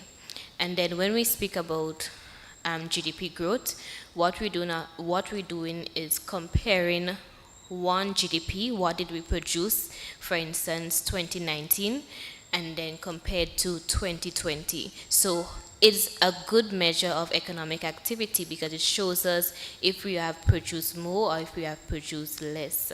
So when we say we've seen a 4.1% or a 3.6% increase in GDP, what we're saying is that the value of products, goods and services that we have produced at the end of the year has increased by 4.1 or by 3.6%. If I remember, another question he asked was inflation. Okay, so inflation is looking at how are prices increasing and the rate at which it's increasing. So, for instance, if we have a basket of goods which we calculate, and we have consumer price index, as the presentation showed, then what we want to know is this basket of goods that we have, for instance, cereal, a packet of chicken, how has that price changed from 2029 to 2010? We can also look at monthly inflation rates. So we look at the end of May, this was a CPI index. However, at the end of April or at the end of May in another year, how has the CPI increased or decreased? And if it has increased, then that is inflation. And then how fast it has increased is when we look at the average rate of that increase. So for instance, if the inflation rate at the end, as it showed in May, the 2 Mays, May 2024 and May 2025, what we see is that there was an increase. What we see is that there was an increase of 0.1%. So that means that Sorry, that was for the quarter. That means that the prices are increasing, but by 0.1%. I hope I answered everything. Yes. Thank you. So it seems like the old teacher gives you an A, Miss Duncan. Daddy, she turned the table on me now. She's teaching the teacher. Thank you very much for that explanation and the clarity in your explanation. I see a question from the floor.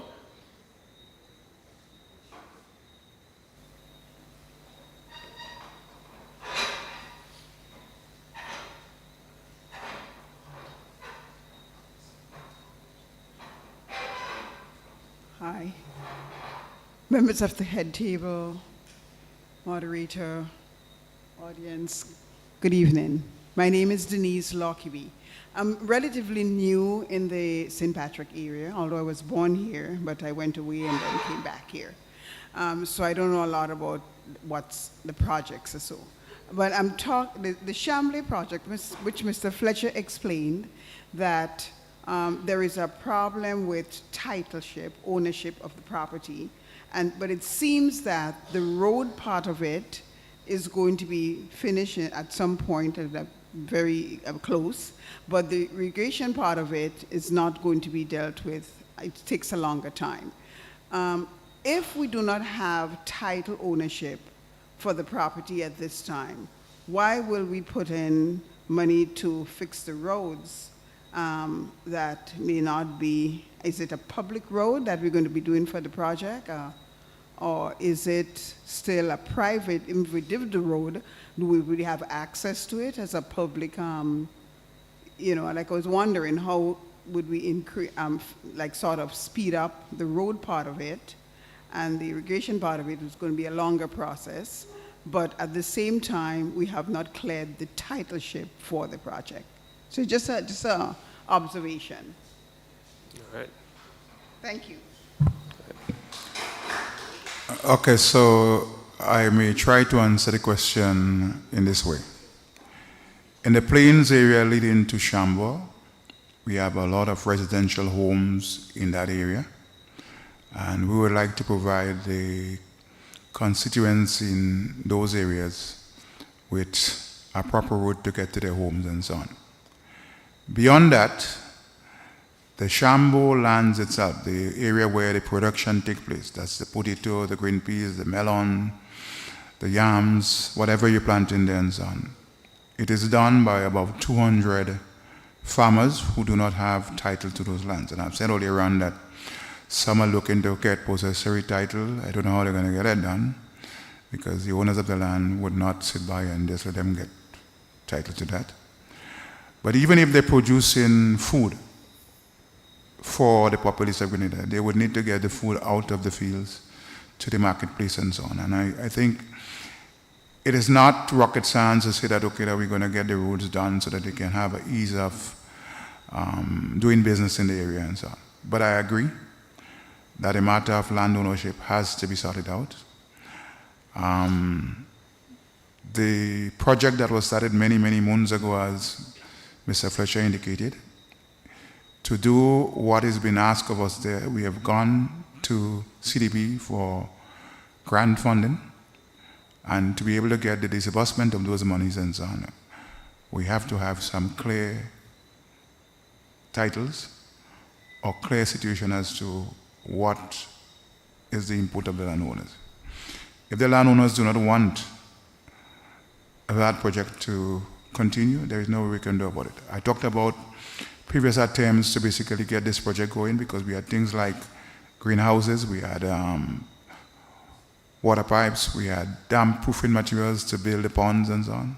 And based on the number of years that this thing stayed on the ground without proper management moving forward, most of these things are in the wrong hands and in the wrong place at this point in time.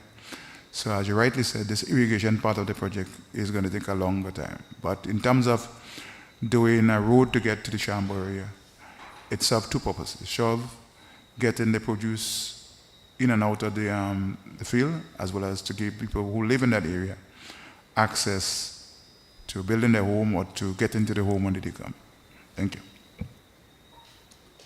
Thank you very much, Minister Cornwall. There's another question, by all means.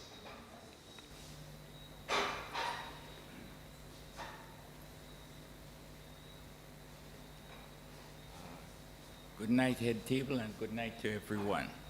Mr. Handel, I went to a meeting, you had a meeting in the Anglican school some time back, and you spoke about having like a fiesta in Surtees. Did you look into it and how it's coming along? We say, because look at now, the sun is very hot, so you don't find people going shopping at noontime, you know. So you spoke about closing down the place, letting people go take a rest, and then we come out evening time and shop. You talk about the flea market, and those things generate money. It was a very good idea. And the gentleman here spoke about the port in Surtees. Port bringing money. Anytime you see port going up, is money coming.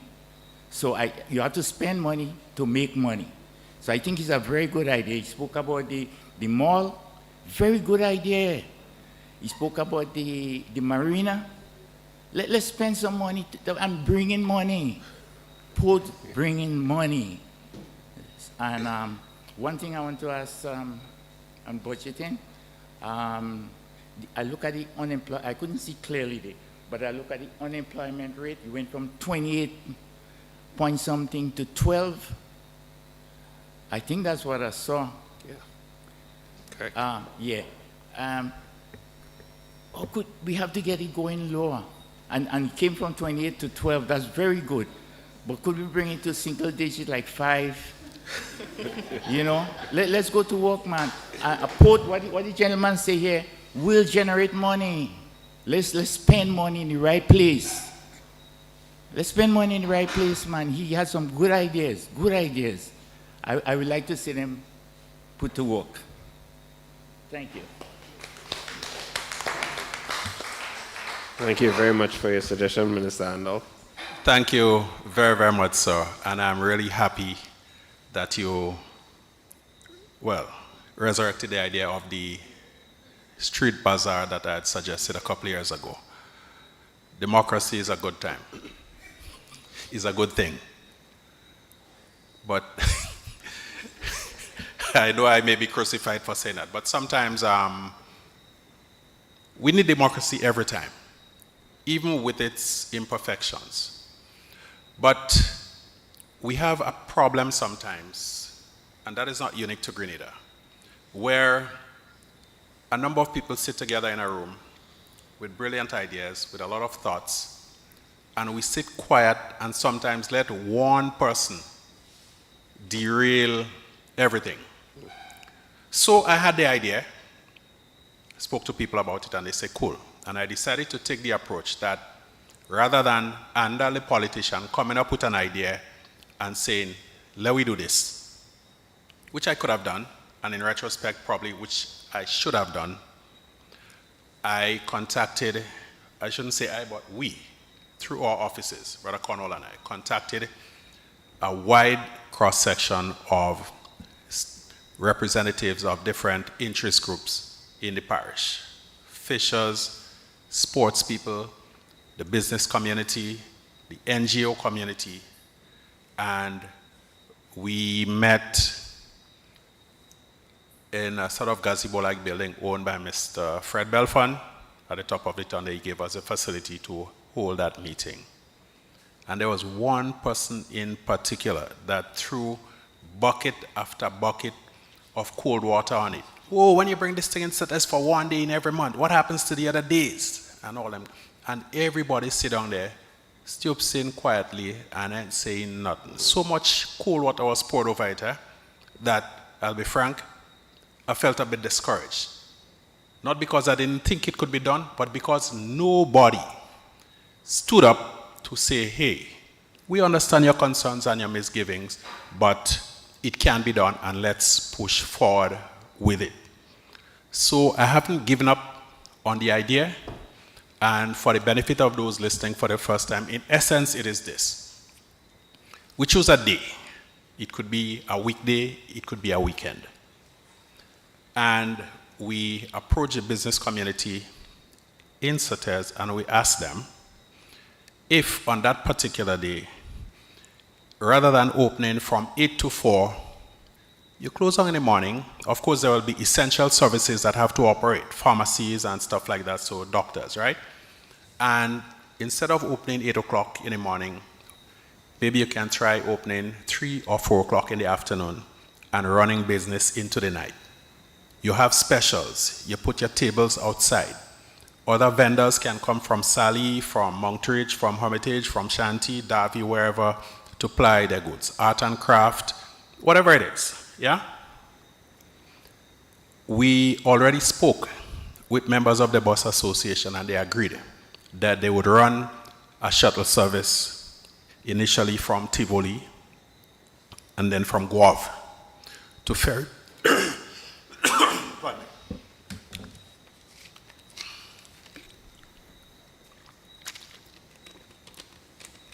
To ferry people to and from. And some of the bus operators agreed. Part of the idea was that people who own apartments, that people who own bed and breakfast establishments, small hotel like PTNs, on that particular night can offer reduced rates to people from outside of the area who would like to overnight. Some of them had already agreed because I had the preliminary conversation with them. And in that way, we sell and we promote Sauteurs. We would have, we call ourselves the cultural capital of Grenada. Tell me where you could go and get a replica Juju costume or Shotney costume, yeah? All of these things would come into play with that idea that we had. So I'm glad you raised it again. We have not given up on it, and we are going to pursue it and bring it to fruition. Thank you. Thank you very much, Minister Andal, and I think that's an excellent note for us to wrap up our discussions today on.